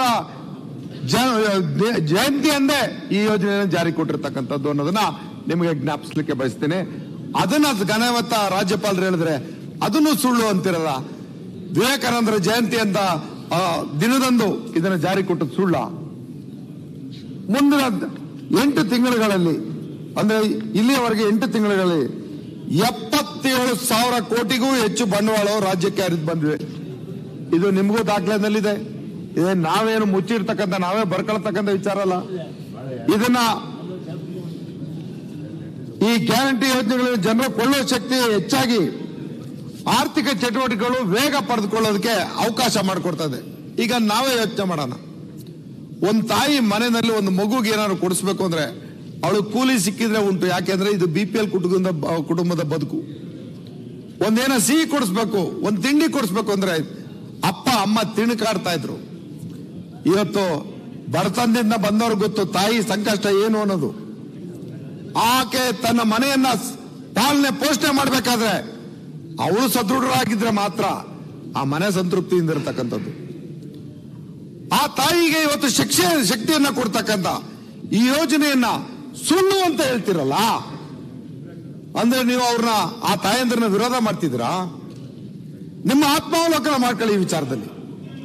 ಈ ಯೋಜನೆಯಿಂದ ಮನೆಗಳು ಇವತ್ತು ಎಷ್ಟು ಸದೃಢವಾಗಿದ್ದಾವೆ, ಬದುಕು ಎಷ್ಟು ನೆಮ್ಮದಿಯಿಂದ ಬದುಕಿದೆ. ಕೂಲಿ ಇರಲಿ, ಕೂಲಿ ಇಲ್ಲದೆ ಇರಲಿ, ಅನ್ನಭಾಗ್ಯ, ಗೃಹ ಜ್ಯೋತಿ ಮತ್ತು ಆ ತಾಯಂದ್ರಿಗೆ ಇವತ್ತು ನೀಡ್ತಾ ಇರ್ತಕ್ಕಂಥ ನಮ್ಮ ಗೃಹಲಕ್ಷ್ಮಿ ಯೋಜನೆಯಿಂದ ಆ ಮನೆಗಳು ಹೇಗೆ ನಡೀತಾ ಇದೆ ಅನ್ನೋದನ್ನ ಅರ್ಥೈಸ್ಕೊಂಡು ಮಾತಾಡೋಣ. ರಾಜಕೀಯ ಟೀಕೆ ಟಿಪ್ಪಣಿಗಳು ಇರಲಿ, ನೀವು ನಮ್ಮನ್ನ, ನಾವು ನಿಮ್ಮನ್ನ ಟೀಕೆ ಮಾಡೋದಿದ್ದೇ ಇರುತ್ತೆ. ಜನೋಪಯೋಗಿ ಕಾರ್ಯಕ್ರಮಗಳನ್ನ, ಜನಪರವಾದಂತ ಯೋಜನೆಗಳನ್ನ ಬೆಂಬಲಿಸ್ತಕ್ಕಂಥದ್ದು ಎಲ್ಲ ಚುನಾಯಿತ ಪ್ರತಿನಿಧಿಗಳ ನಮ್ಮ ಜವಾಬ್ದಾರಿ. ಇದರಲ್ಲಿ ರಾಗ ತಾಳ ಬೇಡ, ರಾಜಕಾರಣ ಬೇಡ. ತಪ್ಪಿದ್ರೆ ಹೇಳಿ, ಅದನ್ನ ಮಾತಾಡೋಣ. ಈ ವಿಚಾರವನ್ನ ಗಣವೆತ್ತ ರಾಜ್ಯಪಾಲರು ಹೇಳಿದ್ರೆ ಸುಳ್ಳು ಅಂತಿರಲ್ಲ. ಅರ್ಥ ಆಗ್ತಿಲ್ಲ ನನಗೆ ಸುಳ್ಳು ಅನ್ನೋ ಪದಕ್ಕೆ. ನಿಮ್ಮ ಸುಳ್ಳು ಅಂದ್ರೆ ಏನು, ನಿಜವಾದ ಸುಳ್ಳು ಅಂದ್ರೆ ಏನು ನನಗೆ ಅರ್ಥ ಆಗ್ತಿಲ್ಲ. ಜೊತೆಗೆ ಈ ಗ್ಯಾರಂಟಿ ಯೋಜನೆ ಇಡೀ ದೇಶಕ್ಕೆ ಮಾದರಿ ಅನ್ನೋದನ್ನ ನೀವು ಕೂಡ ಅನುಸರಿಸ್ತಾ ಹೊಟ್ರಿ. ಎಲ್ಲಿ ರಾಜಸ್ಥಾನದಲ್ಲೂ ಹೇಳಿದ್ರೆ, ಮಧ್ಯಪ್ರದೇಶದಲ್ಲೂ ಹೇಳಿದ್ರೆ, ಮುಂದೆ ಈಗಲೂ ಹೇಳಕ್ ಶುರು ಆಗಿದ್ರಿ. ಆದ್ರೆ ನಮ್ಮನ್ನು ಮಾತ್ರ ಟೀಕೆ ಮಾಡ್ತೀರಿ, ಗ್ಯಾರಂಟಿಗಳಿಂದ ದಿವಾಳಿ ಆಗಿದೆ ಅಂತ. ಜೊತೆಗೆ ಇಡೀ ದೇಶದಲ್ಲಿ ನಾವು GST ಸಂಗ್ರಹದಲ್ಲಿ 2ನೇ ಸ್ಥಾನದಲ್ಲಿದೆ. ಕೇಂದ್ರದಲ್ಲಿ ನೀವೇ ಆಡಳಿತದಲ್ಲಿದ್ರಿ. ಈಗ ಸಹ ಪಕ್ಷ ನಿಮ್ಗೆ ಮಿತ್ರ ಪಕ್ಷ ಆಗ್ಬಿಟ್ಟಿದೆ. ಇವಾಗ ನೀವಿಬ್ರು ಸೇರ್ಕೊಂಡು ಸುಳ್ಳು ಅನ್ನೋದ್ರ ದಾಖಲೆ ತಂದು ಕೊಡಿ ಸ್ವಾಮಿ, ತಿದ್ಕೋತೀವಿ. ಇದನ್ನ ರಾಜ್ಯಪಾಲರು ತಮ್ಮ ಭಾಷಣದಲ್ಲಿ ಹೇಳಿದ್ರೆ ಅದನ್ನ ಸುಳ್ಳು ಅಂತಿರಲ್ಲ. ಈ ದಾಖಲೆ ನಿಮ್ದೇ, ನಮ್ದಲ್ಲ ದಾಖಲೆ ಅದು. ಮುಂದುವರೆದ ವಿಚಾರ ಏನಂದ್ರೆ, ನಾವು ಬರಗಾಲ ಇದೆ ಇವತ್ತು, ತೀವ್ರತರವಾದ ಬರಗಾಲ, ಹಿಂದೆಂದೂ ಕಾಣದೇ ಇರತಕ್ಕಂಥ ಬರಗಾಲ. ಇವತ್ತು ರಸ್ತೆ, ನೀರು, ಶಿಕ್ಷಣ, ಆರೋಗ್ಯ, ಕೃಷಿ, ತೋಟಗಾರಿಕೆ, ಹೈನುಗಾರಿಕೆ, ಕೈಗಾರಿಕೆ ಇನ್ನಿತರ ಕ್ಷೇತ್ರಗಳಲ್ಲಿ ದಾಖಲೆ ಮಟ್ಟದಲ್ಲಿ ಸಾಧನೆ ಮಾಡಲಿಕ್ಕೆ, ಅಭಿವೃದ್ಧಿ ಮಾಡಲಿಕ್ಕೆ ನಾವು ಇವತ್ತು ಜವಾಬ್ದಾರಿ ಹೊರ್ತಾ ಇದ್ದೀವಿ ಅನ್ನೋದನ್ನ ನಿನ್ನೆ ನಾವು ರಾಜ್ಯಪಾಲರ ಕೈನಲ್ಲಿ ಭಾಷಣದಲ್ಲಿ ಹೇಳಿಸಿರ್ತಕ್ಕಂಥದ್ದು. ಅದನ್ನ ಯಾವ ರೀತಿ ನೀವು ಸುಳ್ಳು ಅಂತ ನೀವು ಪ್ರತಿಪಾದನೆ ಮಾಡ್ತೀರಿ ಅಂತ ನನಗಂತೂ ಅರ್ಥ ಆಗ್ತಿಲ್ಲ. ಇವತ್ತು ನಮ್ಮ ಘೋಷಣೆಗಳಲ್ಲಿ 97% ಘೋಷಣೆಗಳಿಗೆ ಅಧಿಸೂಚನೆ ಹೊರಡಿಸಿ ಕಾರ್ಯಗತಗೊಳಿಸಿರ್ತಕ್ಕಂಥದ್ದು ದಾಖಲೆನಲ್ಲಿದೆ. ಇದನ್ನ ಘನವೆತ್ತ ರಾಜ್ಯಪಾಲರು ನಿನ್ನೆ ತಮ್ಮ ಭಾಷಣದಲ್ಲಿ ಉಲ್ಲೇಖ ಮಾಡಿರ್ತಕ್ಕಂಥದ್ದು. ಇವೆಲ್ಲ ದಾಖಲೆ ವಿಚಾರಗಳು, ಇದ್ಯಾವುದನ್ನು ಸುಳ್ಳು ಅಂತ ಹೇಳಲಿಕ್ಕೆ ಸಾಧ್ಯನೇ ಇಲ್ಲದೆ ಇರ್ತಕ್ಕಂಥ ವಿಚಾರಗಳು ಅನ್ನೋದನ್ನ ನಿಮ್ಮ ಗಮನಕ್ಕೆ ನಾನು ತರಲಿಕ್ಕೆ ಬಯಸ್ತೇನೆ. ಸನ್ಮಾನ್ಯ ಅಧ್ಯಕ್ಷರೇ, ಇಡೀ ರಾಷ್ಟ್ರದಲ್ಲಿ ಅತಿ ಹೆಚ್ಚು ತೆರಿಗೆ ಸಂಗ್ರಹಿಸಿಕೊಡ್ತಾ ಇರ್ತಕ್ಕಂಥ ರಾಜ್ಯಗಳಲ್ಲಿ ಕರ್ನಾಟಕ 2ನೇ ಸ್ಥಾನದಲ್ಲಿದೆ. ಆದ್ರೆ ತೆರಿಗೆ ಪಾಲ್ಪಡಿಗೆ ವಿಚಾರದಲ್ಲಿ ನಾವೆಲ್ಲರೂ ಕರ್ನಾಟಕದವರೇ, ಕನ್ನಡಿಗರೇ. ನಮಗ್ ಮಾತ್ರ ಅನ್ಯಾಯ ಆಗ್ತಿಲ್ಲ, ಇದು ಕಾಂಗ್ರೆಸ್ನವರು ಮಾತ್ರ ಅನ್ಯಾಯ ಆಗ್ತಿಲ್ಲ, ಇದು ಇಡೀ ಕರ್ನಾಟಕಕ್ಕೆ ಆಗ್ತಾ ಇರ್ತಕ್ಕಂಥ ಅನ್ಯಾಯ. ದನಿಗೂಡಿಸಿ ದಯಮಾಡಿ ಈ ಕರ್ನಾಟಕಕ್ಕೆ ಆಗ್ತಾ ಇರ್ತಕ್ಕಂಥ ಅನ್ಯಾಯಕ್ಕೆ ನಿಮ್ಮ ದನಿಯೂ ಸೇರ್ಲಿ, ನಮ್ಮ ಜನತೆ ಪರವಾಗಿ ನಿಮ್ಮ ಕೂಗಿರ್ಲಿ. ಈ ವಿಚಾರದಲ್ಲಿ ನಮಗೆ ನ್ಯಾಯ ಮತ್ತು ಧರ್ಮದ ರೀತಿಯಲ್ಲಿ ಸಿಗಬೇಕಾದ ಪಾಲನ್ನು ಪಡೆಯಲು ನಮ್ಮ ಸರ್ಕಾರ ಎಲ್ಲಾ ರೀತಿಯ ಪ್ರಯತ್ನಗಳನ್ನ ಮಾಡ್ತಿದೆ ಅನ್ನೋಂಥ ಮಾತನ್ನ ಘನವೆತ್ತ ರಾಜ್ಯಪಾಲರು ಉಲ್ಲೇಖ ಮಾಡಿದ್ರೆ ಸುಳ್ಳು ಅಂತಿರಲ್ಲ. ನಿಮಗೆ ಇಚ್ಛೆ ಇಲ್ದೇ ಚಿಂತೆ ಇಲ್ಲ, ಆದ್ರೆ ರಾಜ್ಯಕ್ಕೆ ಪಾಲ್ ಬರೋದನ್ನ ಬೇಡ ಅಂತೀರ ನೀವು. ಅರ್ಥೈಸ್ಕೊಳ್ಳಿ. ಇವತ್ತು ವಿವಿಧ ನ್ಯಾಯಾಲಯಗಳಲ್ಲಿ ಅಂದ್ರೆ ಜಿಲ್ಲಾಧಿಕಾರಿಗಳು, ವಿಭಾಗಾಧಿಕಾರಿಗಳು, ಕಂದಾಯ ಇಲಾಖೆಯಲ್ಲಿ ತಹಶೀಲ್ದಾರ್ಗಳು, ನ್ಯಾಯಾಲಯಗಳಲ್ಲಿ 93,350 ಪ್ರಕರಣಗಳು ಬಾಕಿ ಇದ್ದು ಫೆಬ್ರವರಿ 5ರವರೆಗೆ 84,253 ಪ್ರಕರಣಗಳನ್ನ ಇತ್ಯರ್ಥಪಡಿಸಲಾಗಿದೆ. ಈ ದಾಖಲೆಯನ್ನು ನಾವು ಹೇಳ್ಬೇಕೋ ಬೇಡವೋ? ರಾಜ್ಯಪಾಲರು ಈ ದಾಖಲೆಯನ್ನು ಓದಬೇಕೋ ಬೇಡವೋ? ಇದೇನು ಅಂಕಿಅಂಶಗಳು ಸುಳ್ಳ? ನಿಮ್ ಬಾಯಲ್ಲಿ ಸುಳ್ಳು ಅನ್ನೋ ಪದ ಬರ್ತದಲ್ಲ, ಅರ್ಥ ಆಗದೆ ಇರ್ತಕ್ಕಂಥ ವಿಚಾರ. ಜೊತೆಗೆ ಇವತ್ತು ನಮ್ಮ 240 ತಾಲೂಕುಗಳ ಪೈಕಿ 223 ತಾಲೂಕುಗಳಲ್ಲಿ ತೀವ್ರತರವಾದಂಥ ಬರ ಇದೆ. ನಾವೆಲ್ಲರೂ ಒಗ್ಗೂರ್ನ ದನಿಯನ್ನು ಎತ್ತಬೇಕಾದಂಥ ಸಂದರ್ಭ ಇದು. ನಮ್ಮ ಜನರನ್ನ ಸಂಕಷ್ಟದಿಂದ ಪಾರು ಮಾಡಬೇಕಾದಂತ ದಿನ.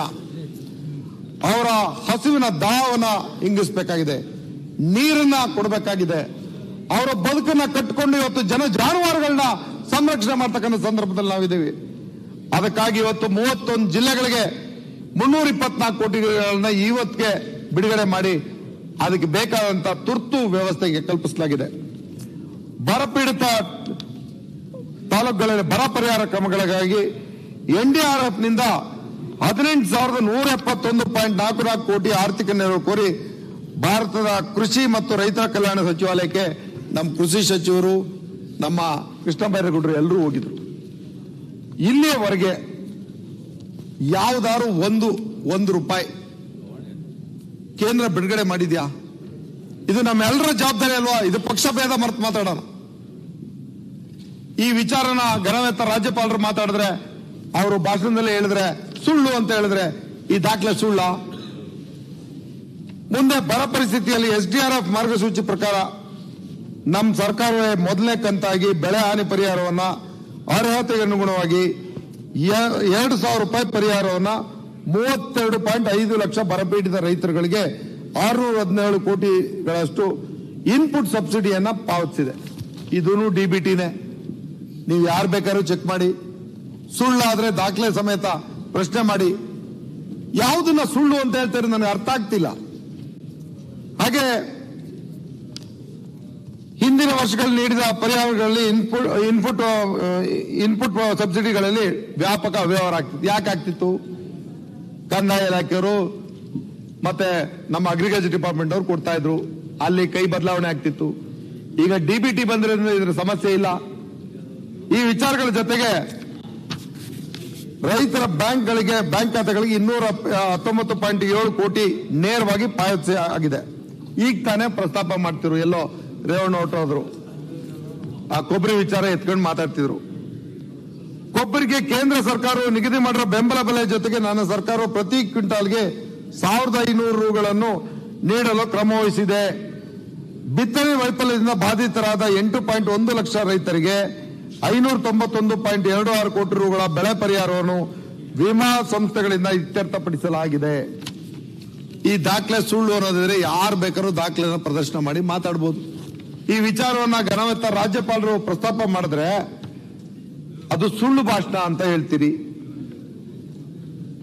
ಇವತ್ತು ಈ ಬರವನ್ನ ನೀಗಿಸ್ಲಿಕ್ಕೋಸ್ಕರ ನಮ್ಮೆಲ್ಲರ ಅಧ್ಯಕ್ಷತೆಯಲ್ಲಿ ಇಡೀ ರಾಜ್ಯದ ಪ್ರತಿಯೊಂದು ವಿಧಾನಸಭಾ ಕ್ಷೇತ್ರದಲ್ಲಿ ಟಾಸ್ಕ್ ಫೋರ್ಸ್ಗಳನ್ನ ಮಾಡಿದೆ.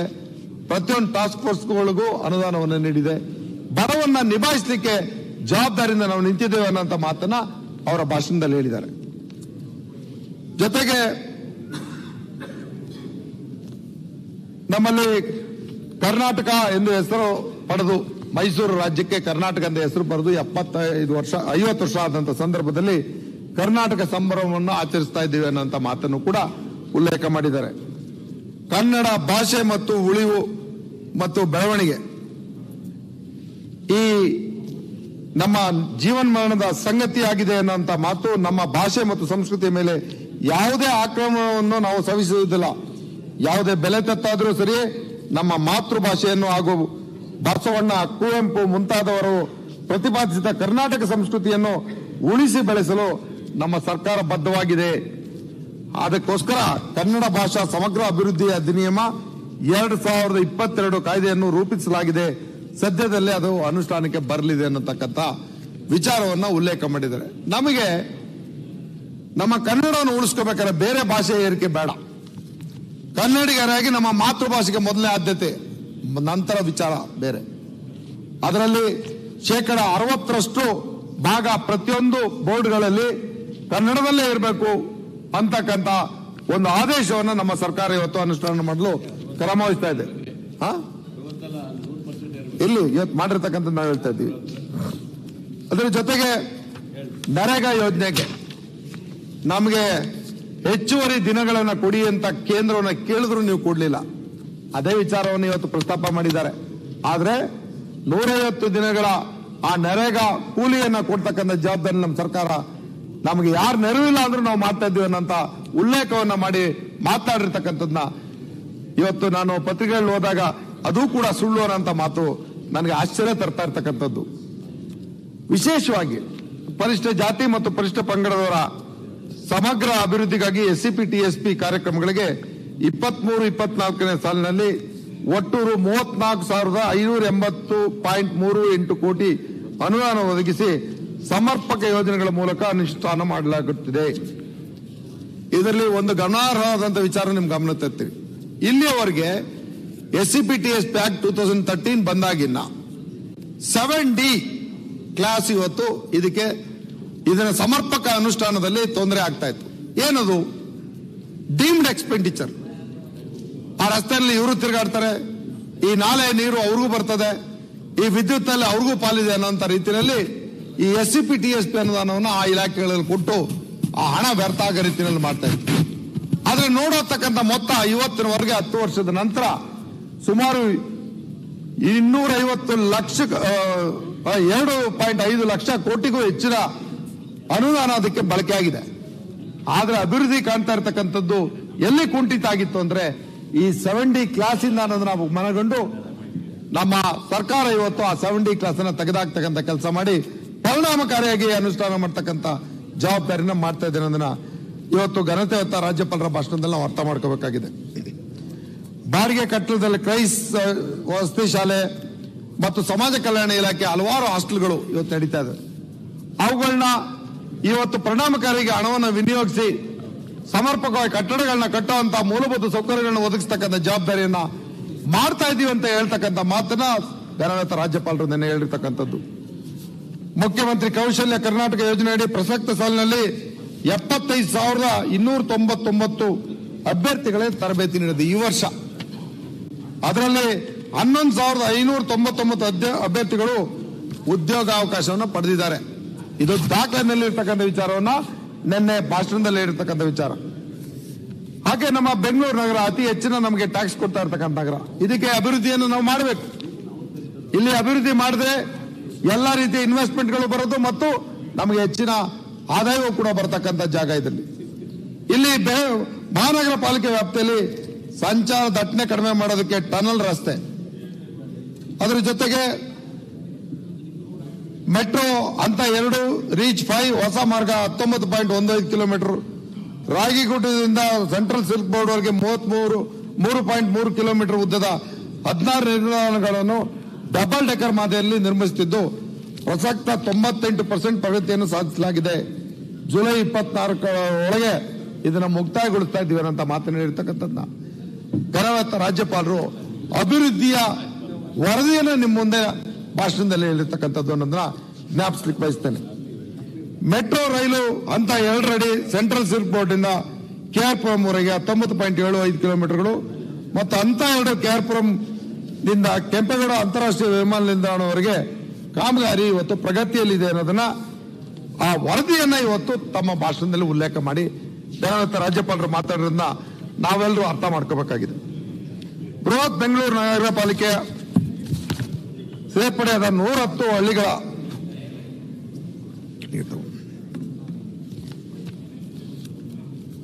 ಪ್ರದೇಶಗಳಿಗೆ ಈಗ ನಮ್ಮ ಕಾವೇರಿ ಅಂದ್ರೆ ನಮ್ಮ ಮಳವಳ್ಳಿಯಿಂದನೇ ಬರೋದು, ನನ್ನ ಕ್ಷೇತ್ರದಿಂದನೇ ನೀರು ಬರೋದು. ಸುರೇಶ್ ಕುಮಾರ್ ಅವರು ಸಚಿವರಾಗಿದ್ರು. ನಮ್ಮ ಮಳವಳ್ಳಿಯಿಂದನೇ ನೀರಿನ ಬೆಂಗಳೂರಿಗೆ ಮತ್ತೆ 5ನೇ ಹಂತದ ಯೋಜನೆಯನ್ನ ಇವತ್ತು ಮಾಡುವಂತ ಕಾರ್ಯವನ್ನ ನಾವು ಉದ್ದೇಶ ಮಾಡಿದೀವಿ ಅನ್ನೋದನ್ನ ನಿನ್ನೆ ಭಾಷಣದಲ್ಲಿ ಹೇಳಿರ್ತಕ್ಕಂಥದ್ದನ್ನ ನಾವೆಲ್ಲ ಅರ್ಥ ಮಾಡ್ಕೋಬೇಕಾಗಿದೆ.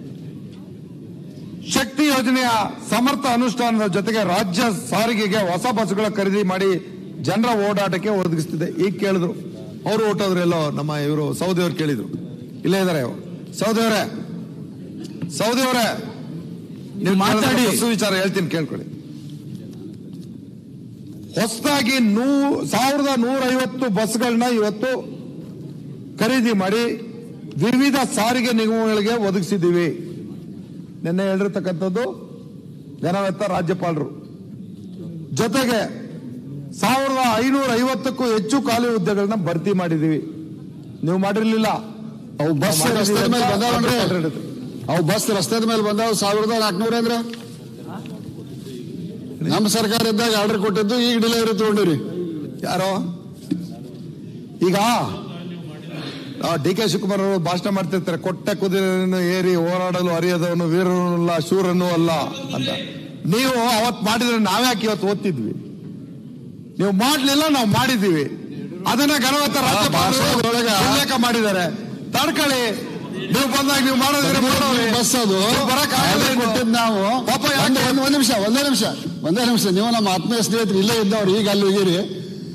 ಒಂದು ಸುಳ್ಳು ಭಾಷಣವನ್ನು ಓದಕ್ಕೆ ಎಷ್ಟು ಶ್ರಮ ತಗೊಳಕತ್ತೀರಿ ಅಂದ್ರೆ ಪಾಪ ನಿಮ್ಮನ್ನು ನೋಡಿದ್ರೆ ನಮಗೆ ಕಣಿಕರ ಅನಿಸ್ತದೆ.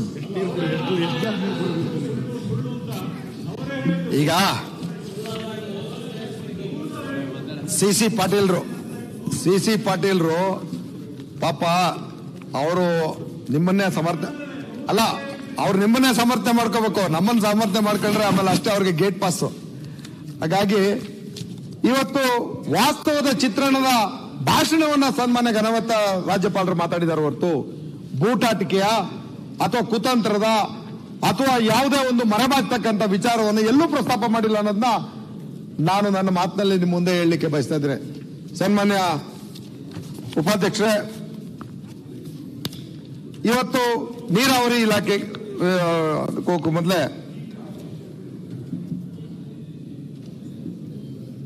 ನರೇಂದ್ರ ಸ್ವಾಮಿ ಅವರು ಅಸ್ತಿತ್ವಕ್ಕೆ ಬಂದ ಅಲ್ಪ ಅವಧಿಯಲ್ಲಿ ವಿವಿಧ ಇಲಾಖೆಗಳಲ್ಲಿ ಸರ್ಕಾರಿ ಉದ್ಯೋಗಗಳಿಗೆ ನೇಮಕಾತಿ ಮಾಡ್ತಾ ಇರ್ತಕ್ಕಂಥದ್ದು 16,000 ನೇಮಕಾತಿ ಈಗ 8 ತಿಂಗಳು ನಡೆದಿದೆ. ನೀವು ನೇಮಕಾತಿ ಮಾಡದೇನೆ ಸರ್ಕಾರಿ ಕಚೇರಿಗಳ ಕಾರ್ಯಕಲಾಪಗಳು ಸರಿಯಾಗಿ ನಡೀತಿರ್ಲಿಲ್ಲ ಅನ್ನೋ ಆರೋಪ ಇದ್ದದ್ದು. ಆದರತ್ತ ಗಮನ ಹರಿಸಿ ನಮ್ಮ ಸರ್ಕಾರ ಮೊದಲ ಹೆಜ್ಜೆ ಇಟ್ಟಿದೆ. ಕಚೇರಿಗಳಲ್ಲಿ ಸಿಬ್ಬಂದಿಯ ಕೊರತೆ ಕಾಣಬಾರದು. ಆ ಜವಾಬ್ದಾರಿಯಲ್ಲಿ ನಮ್ಮ ಸರ್ಕಾರ ಮೊದಲ ಹೆಜ್ಜೆ ಇಟ್ಟು 16,000 ಜನಕ್ಕೆ ಇವತ್ತು ನೇಮಕಾತಿ ಆದೇಶ ಕೊಟ್ಟದಲ್ಲದೆ ಇನ್ನೂ 14,000 ಜನದ್ದು ಚಾಲ್ತಿನಲ್ಲಿದೆ ಅನ್ನೋದನ್ನ ನಿನ್ನೆ ಭಾಷಣದಲ್ಲಿ ಹೇಳಿರ್ತಕ್ಕಂಥ ವಿಚಾರ. ಹಾಗೆ ವಿದ್ಯಾರ್ಥಿಗಳು, ಕಾರ್ಮಿಕರು, ದುಡಿಯುವ ವರ್ಗದ ಜನರ ಹಸಿವನ್ನು ಹೋಗಲಾಡಿಸುವ ದೃಷ್ಟಿಯಿಂದ ಇಂದಿರಾ ಕ್ಯಾಂಟೀನ್ ನೀವು ನಿಲ್ಲಿಸ್ಬಿಟ್ಟಿದ್ರಿ. ನೀವು ರಾಜಕಾರಣ ಅದರಲ್ಲಿ ಹಸ್ತು ಹೊಟ್ಟೆಗೆ ಯಾವ ರಾಜಕಾರಣ ಸ್ವಾಮಿ? ಬಡವನ ಹಸಿವಿಗೆ ಯಾರು ರಾಜಕಾರಣ ಮಾಡಬೇಕು? ಯಾವ ಪಕ್ಷ ಬೇಕು ಅವನಿಗೆ? ಅವನ ಹಸಿವಿಗೆ ನಾವು ಯಾರು ಅವನಿಗೆ ಜವಾಬ್ದಾರರಾಗೋದಿಲ್ಲ. ಹಸಿವನ್ನ ನೀಗಿಸ್ತಕ್ಕಂಥವನು ಅವನು ದೇವರಾಗ್ತಾನೆ. ಆ ಒಂದು ಯೋಜನೆಯಲ್ಲಿ ಇಂದಿರಾ ಕ್ಯಾಂಟೀನ್ 2 ರೂಪಿಸಿ 2ನೇ ಹಂತದಲ್ಲಿ ಹೊಸ ಪಟ್ಟಣಗಳಲ್ಲಿ ಕ್ಯಾಂಟೀನ್ ನಿರ್ಮಾಣ ಮಾಡ್ತೀವಿ ಅನ್ನೋಂಥ ಘೋಷಣೆಯನ್ನ ಹೇಳಿರ್ತಕ್ಕಂಥದ್ದನ್ನ ನೀವು ಅದನ್ನ ಪ್ರಾರಂಭ ಮಾಡ್ತೀವಿ ಅನ್ನೋದನ್ನ ಸುಳ್ಳು ಅನ್ನೋದನ್ನ ಹೆಂಗೆ ನಾನು ಮಾತಾಡ್ಲಿ ನಿಮ್ಮ ಭಾಷೆಯಲ್ಲಿ? 23-24ನೇ ಸಾಲಿನಲ್ಲಿ ಜಲಸಂಪನ್ಮೂಲ ಇಲಾಖೆಗೆ 16,735.49 ಕೋಟಿ ಅನುದಾನ ಒದಗಿಸಿ ಡಿಸೆಂಬರ್ 23 ಅಂತ್ಯಕ್ಕೆ 10,357.91 ಕೋಟಿಗಳ ಆರ್ಥಿಕ ಪ್ರಗತಿ ಸಾಗಿಸಲಾಗಿದೆ. ನಿಮ್ಮ ಸಂದರ್ಭದಲ್ಲೂ ಇದಾವೆ ಅಲ್ಲಿ. ಆ ಆರ್ಥಿಕ ಪ್ರಗತಿ ಸುಳ್ಳ? ಹಾಗಾದ್ರೆ ನಾವು ಅದನ್ನ ಆ ಒಂದು ಕೆಲಸ ಪೂರ್ಣ ಮಾಡಿಸ್ತಾ ಇರ್ತಕ್ಕಂಥ ಸುಳ್ಳ? ಹಾಗೆ 31,117.98 ಎಕರೆ ಪ್ರದೇಶಕ್ಕೆ ನೀರಾವರಿ ಸಾಮರ್ಥ್ಯವನ್ನು ಕಲ್ಪಿಸಿದೀವಿ ಅನ್ನೋದನ್ನ ನಿನ್ನೆ ರಾಜ್ಯಪಾಲರ ಭಾಷಣದಲ್ಲಿ ಹೇಳಿರ್ತಕ್ಕಂಥ ವಿಚಾರ.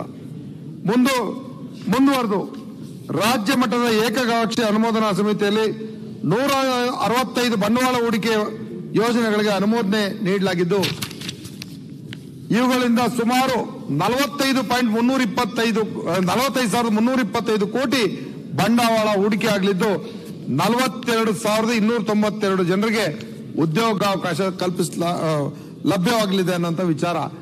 ಅದು MOUನಲ್ಲಿ ಬಂದಿರತಕ್ಕಂಥ ದಾಖಲೆನ ನಿಮ್ಮ ಮುಂದೆ ಭಾಷಣದಲ್ಲಿ ನಿನ್ನೆ ಗಣವೇತ ರಾಜ್ಯಪಾಲರು ಮಾತಾಡಿರ್ತಕ್ಕಂಥದ್ದು. ರಾಜ್ಯದ ಸರ್ಕಾರಿ ಪ್ರಾಥಮಿಕ ಹಾಗೂ ಪ್ರೌಢಶಾಲೆಗಳು ಹಾಗೂ ಪದವಿ ಪೂರ್ವ ಕಾಲೇಜುಗಳಿಗೆ ಉಚಿತ ಕುಡಿಯುವ ನೀರು ಹಾಗೂ ಉಚಿತ ವಿದ್ಯುತ್ ಸೌಲಭ್ಯ ಒದಗಿಸಲಾಗಿದೆ. ಹೇಳಿ ಪಾಟೀಲ್ರೆ, ಸ್ನೇಹಿತರು ಅಂತೀರಿ, ನಿಮ್ಮೂರ್ ಶಾಲೆಗೆ ವಿದ್ಯುತ್ ಬೇಕಿರ್ಲಿಲ್ವಾ? ನಿಮ್ಮೂರ್ ಶಾಲೆಗೆ ಕುಡಿಯೋ ನೀರು ಬೇಕಿರ್ಲಿಲ್ವಾ? ನೀವು 4 ವರ್ಷ ಇದ್ದಾಗ ಇದ್ರ ಬಗ್ಗೆ PWD ಮಿನಿಸ್ಟರ್ ಆಗಿ ನೀರು ಕೊಡಬೇಕು, ಅದಕ್ಕೆ ವಿದ್ಯುತ್ ಕೊಡಬೇಕು ಉಚಿತವಾಗಿ ಅನ್ನೋದನ್ನ ನೀವು ಮಾಡ್ಲಿಲ್ಲ. ನಾವು ಮಾಡಿದ್ವಿ, ಶ್ಲಾಘನೆ ಮಾಡ್ರಿ ಸ್ವಾಮಿ. ಅಂದ್ರೆ ನಮ್ಮ 4 ವರ್ಷದಾಗ ಯಾರು ನೀರೇ ಕೊಡುದಿಲ್ಲ ನಮ್ಮ ಶಾಲೆಗ? ಯಾಕೆ ವಿದ್ಯುತ್ ಇದ್ದಿದ್ದಿಲ್ಲ ನಮ್ಮ ಶಾಲೆಗ? ಏನ್ ನರೇಂದ್ರ ಸ್ವಾಮಿ ಅವರ ಮಾತಾಡ್ರಿ, ಇದನ್ನ ಅನುಷ್ಠಾನ ಮಾಡಿದ್ದು ಸಿದ್ದು ನಿನ್ನ ಕೇಳಿದ್ದೆ ಕರ್ನ ಕಠೋರ ಆಗೈತೆ ನಮಗ, ಮತ್ತೆ ಅದನ್ನ ಇವತ್ತು ನೀವು ಸಪೋರ್ಟ್ ಮಾಡಕತ್ತೀರಿ. ಈಗ ನರೇಂದ್ರ ಸ್ವಾಮಿ ಹೆಸರು ಉಪಾಯ ಯೋಜನೆ ಅಡಿಯಲ್ಲಿ ರಾಜ್ಯ ಸರ್ಕಾರಿ ಮತ್ತು ಅನುದಾನಿತ ಶಾಲೆಗಳಲ್ಲಿ 1ರಿಂದ 10ನೇ ತರಗತಿ ವ್ಯಾಸಂಗ ಮಾಡ್ತಾರೆ.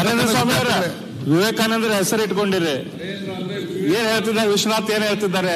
ನರೇಂದ್ರ ಹೆಸರಿಟ್ಟು ಇಷ್ಟು ಸುಳ್ಳು ಹೇಳ್ತಿದ್ದೀರಾ ಹೆಂಗೆ ಅಂತ ಉತ್ತರ ಕೊಡಿ.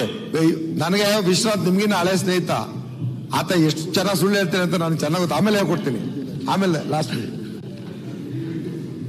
ಮಧ್ಯಾಹ್ನ ಉಪಹಾರ ಯೋಜನೆ ಅಡಿಯಲ್ಲಿ ರಾಜ್ಯ ಸರ್ಕಾರಿ ಮತ್ತು ಅನುದಾನಿತ ಶಾಲೆಗಳಲ್ಲಿ 1ರಿಂದ 10ನೇ ತರಗತಿವರೆಗೆ ವ್ಯಾಸಂಗ ಮಾಡುತ್ತಿರುವ ವಿದ್ಯಾರ್ಥಿಗಳಿಗೆ ವಾರದಲ್ಲಿ 2 ದಿನ ಮೊಟ್ಟೆ, ಬಾಳೆಹಣ್ಣು, ಚುಕ್ಕಿಯನ್ನು ನೀಡಲಾಗುತ್ತದೆ. ಸದರಿ ಉದ್ದೇಶಕ್ಕಾಗಿ ರು 280 ಕೋಟಿ ಅನುದಾನ ವಿನಿಯೋಗಿಸಲಾಗುತ್ತದೆ. ಯಾವ ಕ್ಷೇತ್ರದ ಶಾಲೆಗಳಲ್ಲಿ ಇದು ನಡೀತಾ ಇಲ್ಲ ಅಥವಾ ಇದು ಬಂದಿಲ್ಲ, ಇದನ್ನ ನೀವು ಸುಳ್ಳು ಅಂತ ನೀವು ಹೇಳ್ತಿರಲ್ಲ, ಯಾಕೆ ನೀವು ರಾಜಕಾರಣ ಮಾಡ್ತೀರಿ? ವಿಚಾರಗಳಲ್ಲಿ ವಾಸ್ತವದ ಚಿತ್ರಣವನ್ನು ಯಾಕೆ ಮೆಚ್ಚುತ್ತಾ ಇಲ್ಲ ನೀವು ಅನ್ನೋದು ನನ್ನ ಪ್ರಶ್ನೆ. ಜೊತೆಗೆ ರಾಜ್ಯದ ಎಲ್ಲ ಶಾಲೆಗಳಲ್ಲಿ ಭಾರತದ ಸಂವಿಧಾನ ಪೀಠಿಕೆ ವಿನ್ಯಾಸದ ಫೋಟೋವನ್ನು ಅಳವಡಿಸಲು ಪ್ರತಿನಿತ್ಯ ಪ್ರಾರ್ಥನೆ ಸಂದರ್ಭದಲ್ಲಿ ಸಂವಿಧಾನ ಪೀಠಿಕೆಯನ್ನು ಓದಲು ಕ್ರಮ ವಹಿಸಲಾಗಿದೆ. ಬೇಡವಾ ಸ್ವಾಮಿ? ನಿಮಗೆ ಬೇಡವಾ ಅದು? ಈ ದೇಶದ ಸಂವಿಧಾನಕ್ಕೆ ನಾವೆಲ್ಲರೂ ಬದ್ಧರಾಗಿದ್ದೇವೆ ಅಂತಾನೆ ನಾವಿಲ್ಲಿ ಒಳಗೆ ಬಂದಿರೋದು.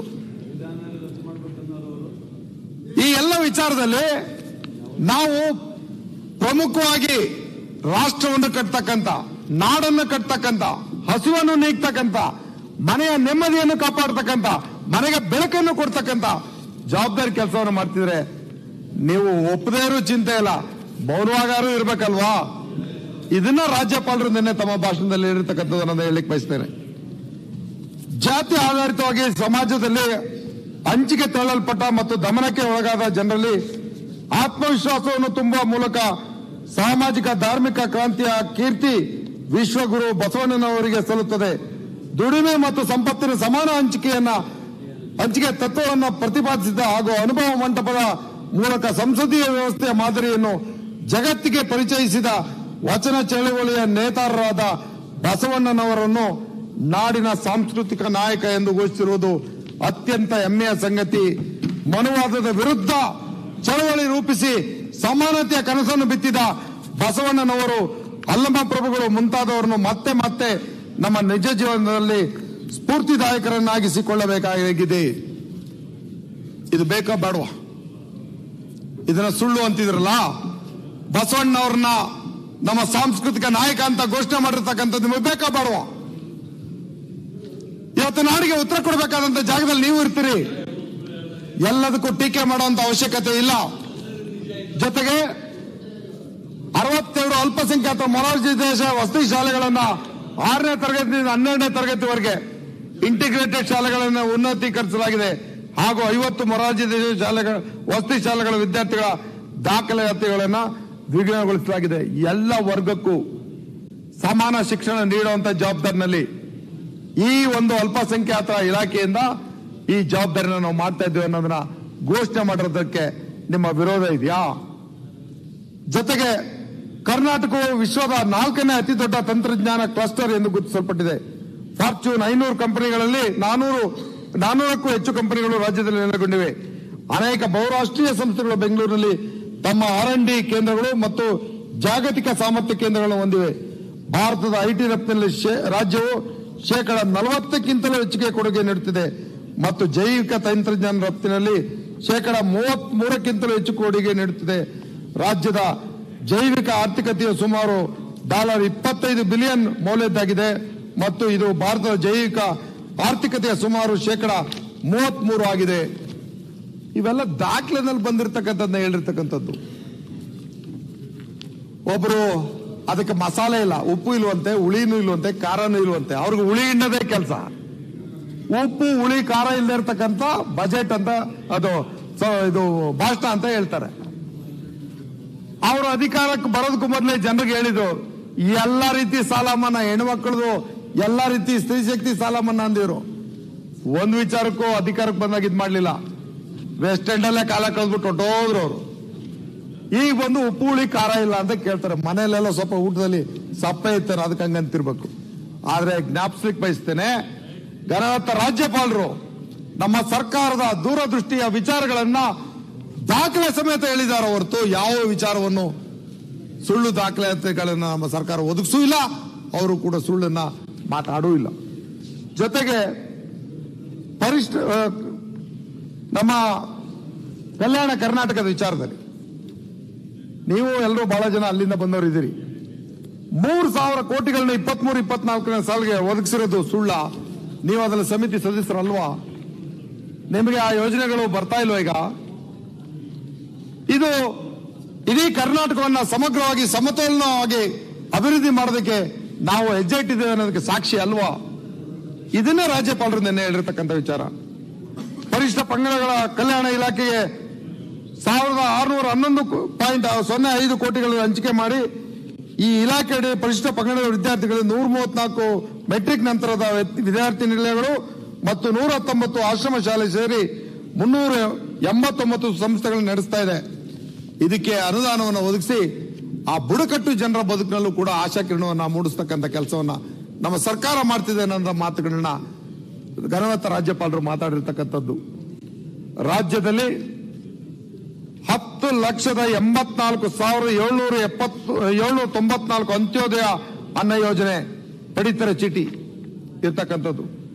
44,03,651 ಫಲಾನುಭವಿಗಳಿಗೆ ಹಾಗೂ 1,16,69,242 ಆದ್ಯತಾ PHH ಪಡಿತರ ಚೀಟಿಗಳ 3,94,30,492 ಫಲಾನುಭವಿಗಳಿಗೆ ಆಹಾರ ಧಾನ್ಯ ವಿತರಿಸಲಾಗಿದೆ ಅಂತಕ್ಕಂಥದ್ದು ನಾವು ದಾಖಲೆ ಸಮೇತ ಇರ್ತಕ್ಕಂಥ ವಿಚಾರವನ್ನು ಹೇಳಿರ್ತಕ್ಕಂಥದ್ದು. ಇಷ್ಟು ಹೇಳ್ತಾ ಇದ್ದೀನಿ, ಯಾವುದನ್ನು ದಾಖಲೆಯಿಂದ ಆಚೆ ಹೋಗಿ ನಾವು ಮಾತಾಡ್ತಾ ಇಲ್ಲ.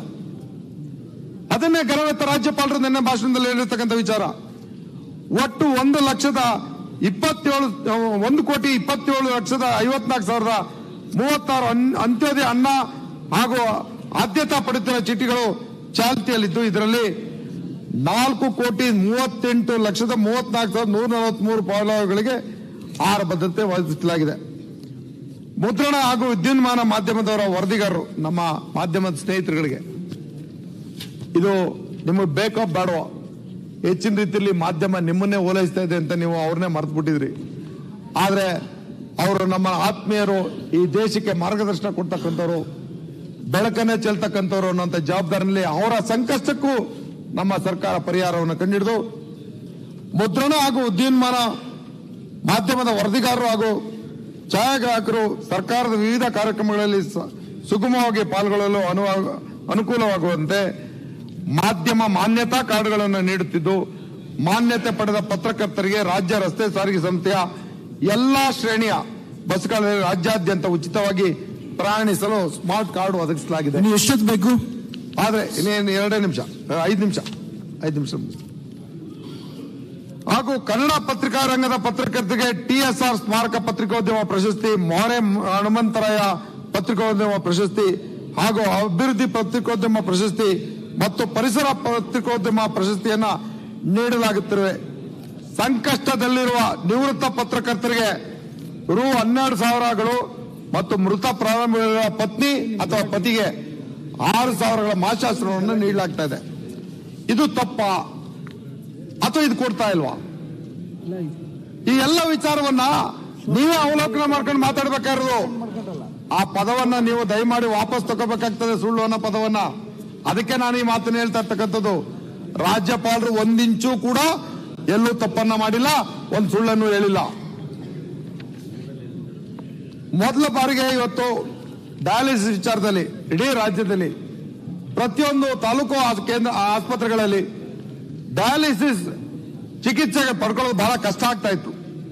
ಮೊದಲ ಬಾರಿಗೆ ಎಲ್ರಿಗೂ ಉಚಿತ ಡಯಾಲಿಸಿಸ್ ಸೇವೆಗಳ ಭಾಗವಾಗಿ ಏಕ ಬಳಕೆಯ ಡಯಾಲಿಸಿಸ್ ಅನ್ನೋ ಪರಿಚಯ ಮಾಡ್ತಾ ಇದೆ. ಈ ಕಾರ್ಯವನ್ನು ಈಗ 168 ಕೇಂದ್ರಗಳಿಂದ 219 ಕೇಂದ್ರಗಳಿಗೆ 800 ಘಟಕಗಳೊಂದಿಗೆ ವಾರ್ಷಿಕವಾಗಿ 7.2 ಲಕ್ಷ ಡಯಾಲಿಸಿಸ್ ಸೈಕಲ್ಗಳನ್ನು ಒದಗಿಸಲು ಅವಕಾಶ ಕಲ್ಪಿಸಲಾಗಿದೆ ಅಂತಕ್ಕಂಥದ್ದನ್ನ ಗೌರವಿತ ರಾಜ್ಯಪಾಲರು ಹೇಳ್ತಾ ಇದ್ದಾರೆ. ಆ ಜೊತೆನಲ್ಲೇ ಆರೋಗ್ಯ ವಿಚಾರದಲ್ಲಿ ನಮ್ಮ ಸರ್ಕಾರ ಏನು ದೂರದೃಷ್ಟಿ ಇಟ್ಟು ಜನರ ಆರೋಗ್ಯದ ಬಗ್ಗೆ ಕಾಳಜಿ ವಹಿಸಿದೆ ಅನ್ನೋದಕ್ಕೆ ಇಲ್ಲೇ ನಮ್ಮ ಆರೋಗ್ಯ ಸಚಿವರು ದಿನೇಶ್ ಗುಂಡೂರಾವ್ ಇದ್ದಾರೆ. ಅವ್ರ ತಂದೆ ಮುಖ್ಯಮಂತ್ರಿ ಆಗಿದ್ದವರು ಅಂತ ಶೋಕಿ ಮಾಡ್ಕೊಂಡೇನು ಕೂತಿಲ್ಲ, ಬದ್ಧತೆಯಿಂದ ಕೆಲಸ ಮಾಡ್ತಿರ್ತಕ್ಕಂಥವ್ರು. ಒಬ್ಬ ಯುವ ನಾಯಕನಾಗಿ ಹೃದಯ ಸಂಬಂಧಿ ತುರ್ತು ಪರಿಸ್ಥಿತಿಗಳನ್ನು ನಿರ್ವಹಿಸಲು ಶ್ರೀ ಜಯದೇವ ಹೃದಯೋಗ ಸಂಸ್ಥೆಯ ಸಹಯೋಗದೊಂದಿಗೆ 15 ಜಿಲ್ಲೆಗಳಲ್ಲಿ ಕಾರ್ಯಕ್ರಮವನ್ನು ಪ್ರಾರಂಭಿಸಲಾಗಿದೆ. ಈ ಕಾರ್ಯಕ್ರಮದ ಅಡಿಯಲ್ಲಿ ಏಪ್ರಿಲ್ನಿಂದ ಡಿಸೆಂಬರ್ವರೆಗೆ 1,01,340 ECGಗಳನ್ನು ತೆಗೆದುಕೊಳ್ಳಲಾಗಿದೆ. ಆ ಪೈಕಿ 1,550 ಹೃದಯಗಳಿಗೆ ಜಯದೇವ ಆಸ್ಪತ್ರೆ ತೃತೀಯ ಹಂತದಲ್ಲಿ ಚಿಕಿತ್ಸೆ ನೀಡಲಾಗಿದೆ. ಇವ್ಯಾವು ನಾವು ಸೃಷ್ಟಿ ಮಾಡಿದಂತ ನಂಬರ್ಗಳಲ್ಲ, ಇವೆಲ್ಲವೂ ದಾಖಲೆಯಲ್ಲಿ ಬಂದಿರತಕ್ಕಂತಹ ಜವಾಬ್ದಾರಿ ವಿಚಾರಗಳನ್ನು ನಿಮ್ಮ ಮುಂದೆ ಗಮನಕ್ಕೆ ತರಲಿಕ್ಕೆ ಬಯಸ್ತೇನೆ. ಹಿಂದುಳಿದ ವರ್ಗಗಳ ಕಲ್ಯಾಣ ಇಲಾಖೆಯಲ್ಲಿ ಒಟ್ಟು 2,635 ವಸತಿ ನಿಲಯಗಳು, ಆಶ್ರಮ ಶಾಲೆಗಳು, ಮೊರಾರ್ಜಿ ದೇಸಾಯಿ ವಸತಿ ಶಾಲೆಗಳು ನಡೆಸಿದ್ದು, ಈ ಸಂಸ್ಥೆಗಳಲ್ಲಿ ಒಟ್ಟು 2,29,461 ವಿದ್ಯಾರ್ಥಿಗಳಿಗೆ ಈ ವರ್ಷ ಪ್ರವೇಶ ಅವಕಾಶವನ್ನು ಕೊಟ್ಟಿದ್ದೇವೆ ಅನ್ನೋದನ್ನ ಗೌರವಿತ ರಾಜ್ಯಪಾಲರು ಹೇಳಿರೋದು. ಇವೆಲ್ಲವೂ ದಾಖಲೆ ವಿಚಾರ. ಜೊತೆಗೆ ರಾಜ್ಯದಲ್ಲಿ ಇವತ್ತು ಬಹಳ ಜನ ಮಾತಾಡ್ತೀವಿ, ಗ್ಯಾರಂಟಿ ಯೋಜನೆ ಇನ್ನೊಂದಾದ್ರೆ ಮನೆಗೆ ಪೋಷಣೆ ಕೊಡ್ತಕ್ಕಂಥ ರೈತ ವರ್ಗದ ಮನೆಯಲ್ಲಿ ಅವ್ರ ಕಿವಿಗೆ ಹಾಕೊಂಡ್ಬಿಟ್ಟು ಮಾತಾಡಿದ್ರು. ಈ ಗ್ಯಾರಂಟಿ ಯೋಜನೆಗಳ ಜೊತೆಲಿ ನಮ್ಮ ಹಳ್ಳಿಗಾಡಿನಲ್ಲಿ ನಮ್ಮ ರೈತ ಮಹಿಳೆಯರಿಗೆ ಆದಾಯದ ಮೂಲ ಅಂತಂದ್ರೆ ಹಾಲು ಹಾಕೋದು, ಹಸು ಸಾಕೋದು. ಈ 8.65 ಲಕ್ಷ ಹಾಲು ಉತ್ಪಾದಕರಿಗೆ ರು 757.97 ಕೋಟಿ ರುಗಳ ಪ್ರೋತ್ಸಾಹ ಧನವನ್ನು ನೇರ ನಗದು ವರ್ಗಾವಣೆ ಮುಖಾಂತರ ಫಲಾನುಭವಿಗಳ ಬ್ಯಾಂಕ್ ಖಾತೆಗಳಿಗೆ ಜಮಾವಣೆ ಮಾಡಿದೆ. ಈ ಒಂದು ಸಾಧನೆ ನಾವು ಹೇಳ್ಕೋಬೇಕೋ ಬೇಡವೋ? ನಿಮಗೋಸ್ಕರ ಇದನ್ನು ಮುಚ್ಚಿಡ್ಬೇಕಾ?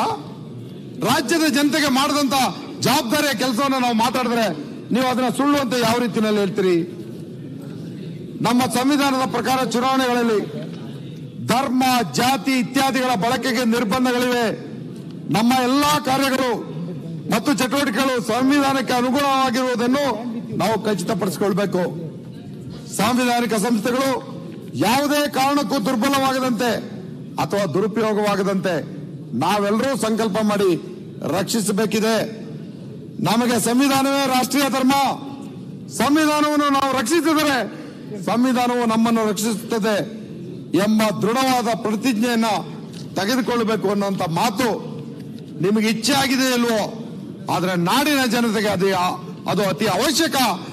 ಆ ವಿಚಾರವನ್ನ ಘನವತ್ತ ರಾಜ್ಯಪಾಲರು ಮಾತಾಡಿದ್ದಾರೆ ಅನ್ನೋದನ್ನ ಹೇಳಲಿಕ್ಕೆ ಬಯಸ್ತೇನೆ. ಮತ್ತೊಂದು ನಿಮ್ಮ ಗಮನಕ್ಕೆ, ಕೇಂದ್ರ ಸರ್ಕಾರ ನಮಗೆ ಯಾವ ರೀತಿ ಮಲ್ತಾಯಿ ಧೋರಣೆಗಳನ್ನ ಮಾಡ್ತಾ ಇದ್ದೇನೆ ಅಂತ ವಿಚಾರದಲ್ಲಿ,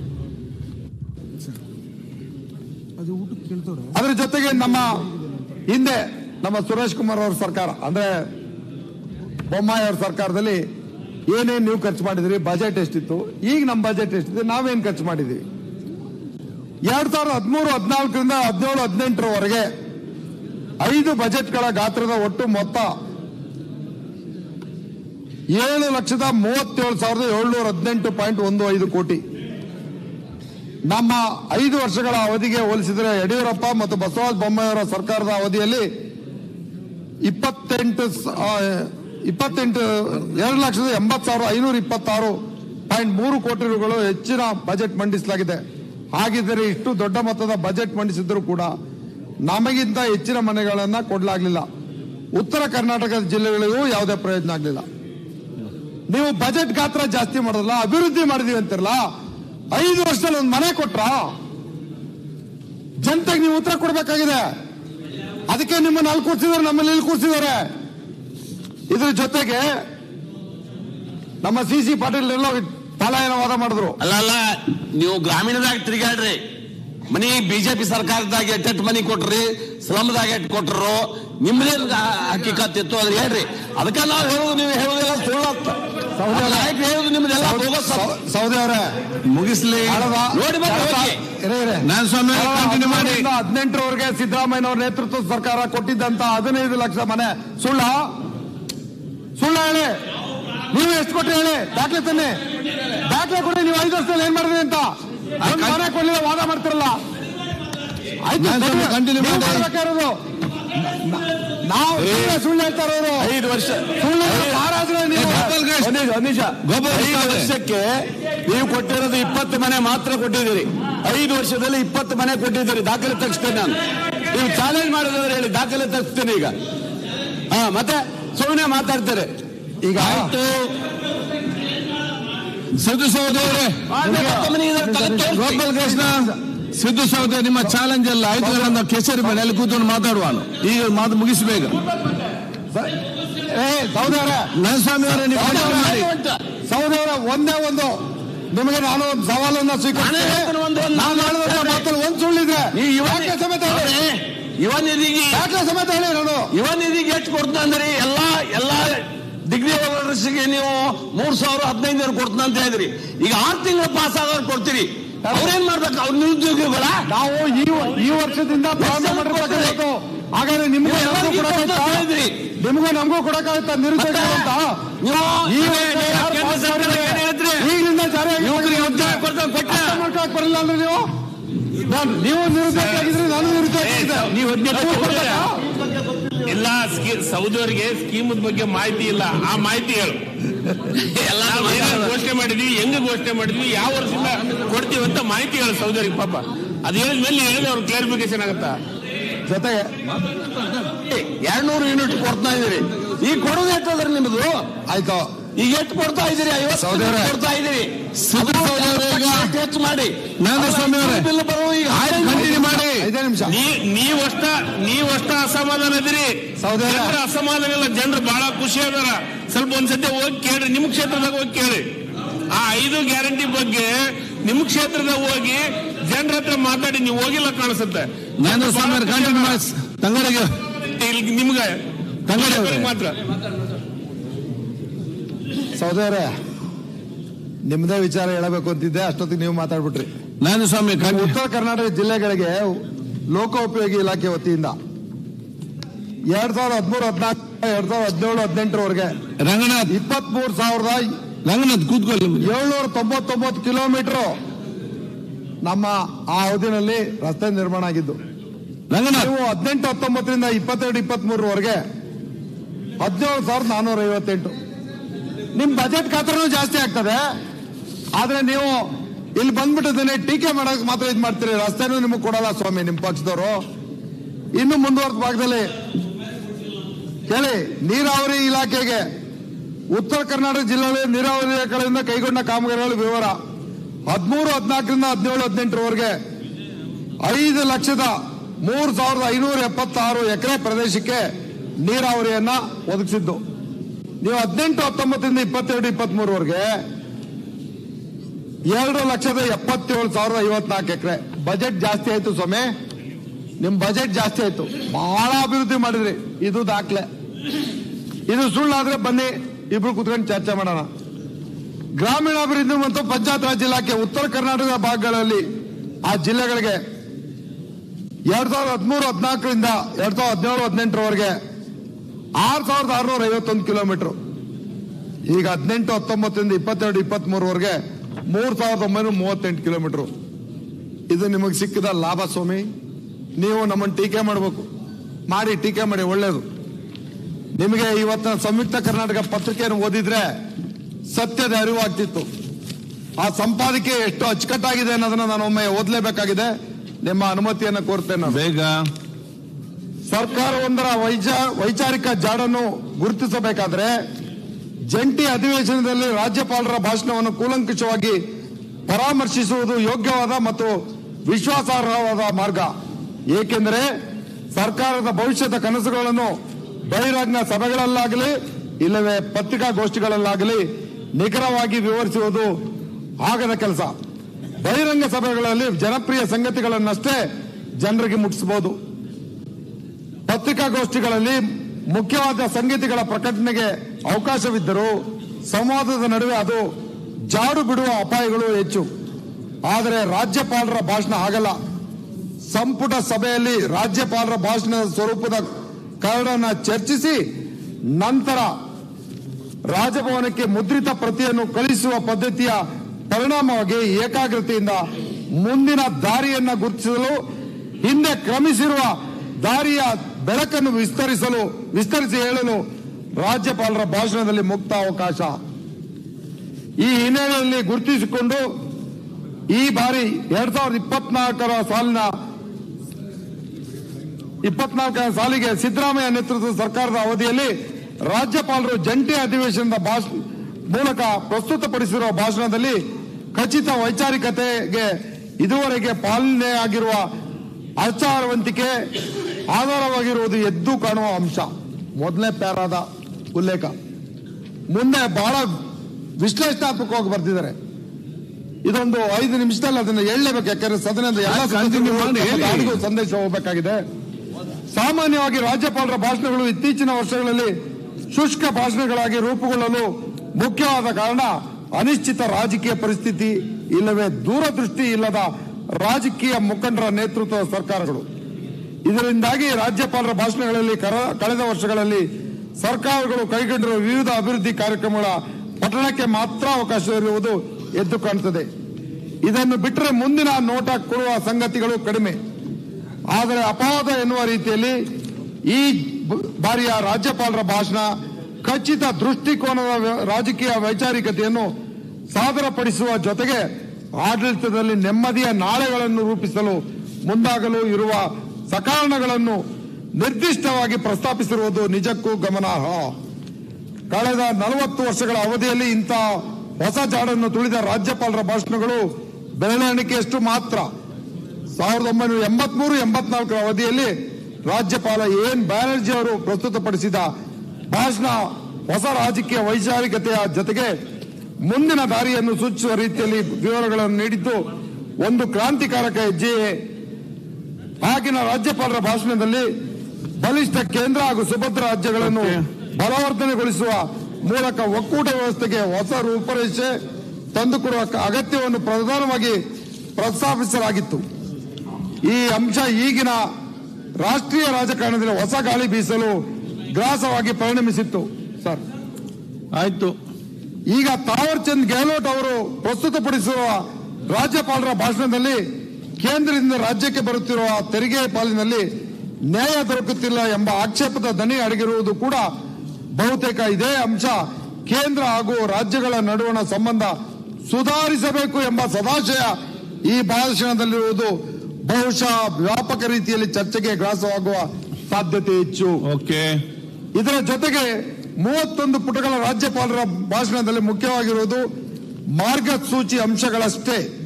ಆದರೆ ಈ ಮಾರ್ಗಸೂಚಿಯನ್ನು ಗುರುತಿಸುವುದು 9 ತಿಂಗಳ ಆಡಳಿತದ ಕಾರ್ಯಸೂಚಿಯ ಮೂಲಕ ಕಳೆದ ವಿಧಾನಸಭಾ ಚುನಾವಣೆ ಸಂದರ್ಭದಲ್ಲಿ ಪ್ರಣಾಳಿಕೆ ಮೂಲಕ ಜನರಿಗೆ ಕೊಟ್ಟಿದ್ದ ಗ್ಯಾರಂಟಿ ಯೋಜನೆಗಳನ್ನು ಕಾರ್ಯರೂಪಕ್ಕೆ ತಂದು ಅದರ ಯಶಸ್ಸಿನ ನಾನಾ ಮುಖಗಳನ್ನು ಸರ್ಕಾರ ವಿಶ್ಲೇಷಿಸಿ ಇದರಿಂದ ರಾಜ್ಯದ ಚಟುವಟಿಕೆ ಪೂರಕವಾಗಿರುವ ಅಂಶವನ್ನು ಗುರುತಿಸಿರುವುದು ಅದರ ವೈಚಾರಿಕತೆಯ ಸಮರ್ಥನೆಗೆ ಒಂದು ಕನ್ನಡಿ. ಲೋಕಸಭಾ ಚುನಾವಣೆ ನೆರಳು ದಟ್ಟವಾಗಿ ಕವಿದಿರುವ ಸಂದರ್ಭದಲ್ಲಿ ರಾಜ್ಯಪಾಲರ ಭಾಷಣದಲ್ಲಿ ಪ್ರಸ್ತಾಪವಾಗಿರುವ ಕೇಂದ್ರ ಸರ್ಕಾರದ ವಿರುದ್ಧದ ಟೀಕೆ ಸಹಜವಾಗಿ ಬಿಸಿ ಚರ್ಚೆಗೆ ಗ್ರಾಸವಾಗುವ ಸಾಧ್ಯತೆಯಂತೂ ಇದೆ. ಕೆಲವು ರಾಜ್ಯಗಳಲ್ಲಿ ರಾಜ್ಯಪಾಲರು ಕೇಂದ್ರದ ವಿರುದ್ಧ ಟೀಕೆಯ ಪ್ರಸ್ತಾಪಗಳು ಬಂದಾಗ ಅದನ್ನು ತೇಲಿಸಿ ಭಾಷಣ ಓದಿರುವ ಪ್ರಸಂಗಗಳು ಉಂಟು. ಇನ್ನು ಕೆಲವರು ಆ ಪ್ರಸ್ತಾಪಗಳನ್ನು ತಿದ್ದುಪಡಿ ಮಾಡಿ ತಮ್ಮ ಮೂಗಿನ ನೇರಕ್ಕೆ ಓದಿರುವ ಇನ್ನೂ ಹಲವು ರಾಜ್ಯಪಾಲರು ಸದನದಿಂದಲೇ ನಿರ್ಗಮಿಸಿರುವ ವಿದ್ಯಮಾನಗಳು ಜರುಗಿವೆ. ಆದರೆ ಕರ್ನಾಟಕ ಶಾಸನ ಸಭೆಗಿರುವ ಇತಿಹಾಸ ವಿಶಿಷ್ಟ. ಹೊಸ ಸಂಪ್ರದಾಯಗಳನ್ನು ಸ್ಥಾಪಿಸುತ್ತಲೇ ಪರಂಪರೆಗಳನ್ನು ಮುಂದುವರಿಸಿಕೊಂಡು ಬರುತ್ತಿರುವ ರಾಜ್ಯದ ಶಾಸನ ಸಭೆ ಇನ್ನೊಂದು ರೀತಿಯ ಮೆಚ್ಚುಗೆಗೆ ಪಾತ್ರವಾಗಲು ಯಾವ ಅಂಶವನ್ನೂ ಕೈಬಿಡದೆ ಪ್ರಸ್ತುತವಾದ ರಾಜ್ಯಪಾಲರ ಭಾಷಣವು ಒಂದು ಕಾರಣವಾಯಿತು ಎಂಬುದು ಹೊಸ ಹೆಗ್ಗಳಿಕೆ. ಈ ಒಂದು ಸಂಪಾದಕೀಯದ ಜೊತೆಯಲ್ಲಿ ನನ್ನ ಮಾತಿಗೆ ವಿರಾಮ ಹೇಳೋದಕ್ಕೂ ಮೊದಲು ಘನವೆತ್ತ ರಾಜ್ಯಪಾಲರು ರಾಜ್ಯದ ವಸ್ತುಸ್ಥಿತಿ ಚಿತ್ರಣ ಮತ್ತು ಸತ್ಯದ ವರದಿಗಳ ಜೊತೆಲಿ ದೂರದೃಷ್ಟಿಯ ವಿಚಾರಗಳನ್ನ ಪ್ರಸ್ತಾಪ ಮಾಡಿದ್ದಾರೆ. ಅದಕ್ಕೆ ನಾವೆಲ್ಲರೂ ಮುಕ್ತ ಕಂಠದಿಂದ ಅಭಿನಂದನೆಗಳನ್ನ ಹೇಳ್ತೇವೆ ಅನ್ನೋದನ್ನ ಈ ಸಂದರ್ಭದಲ್ಲಿ ಹೇಳಿ ನನ್ನ ಮಾತಿಗೆ ವಿವರವನ್ನು ಹೇಳ್ತೇನೆ. ಧನ್ಯವಾದ. ಈಗ ಸದನವನ್ನು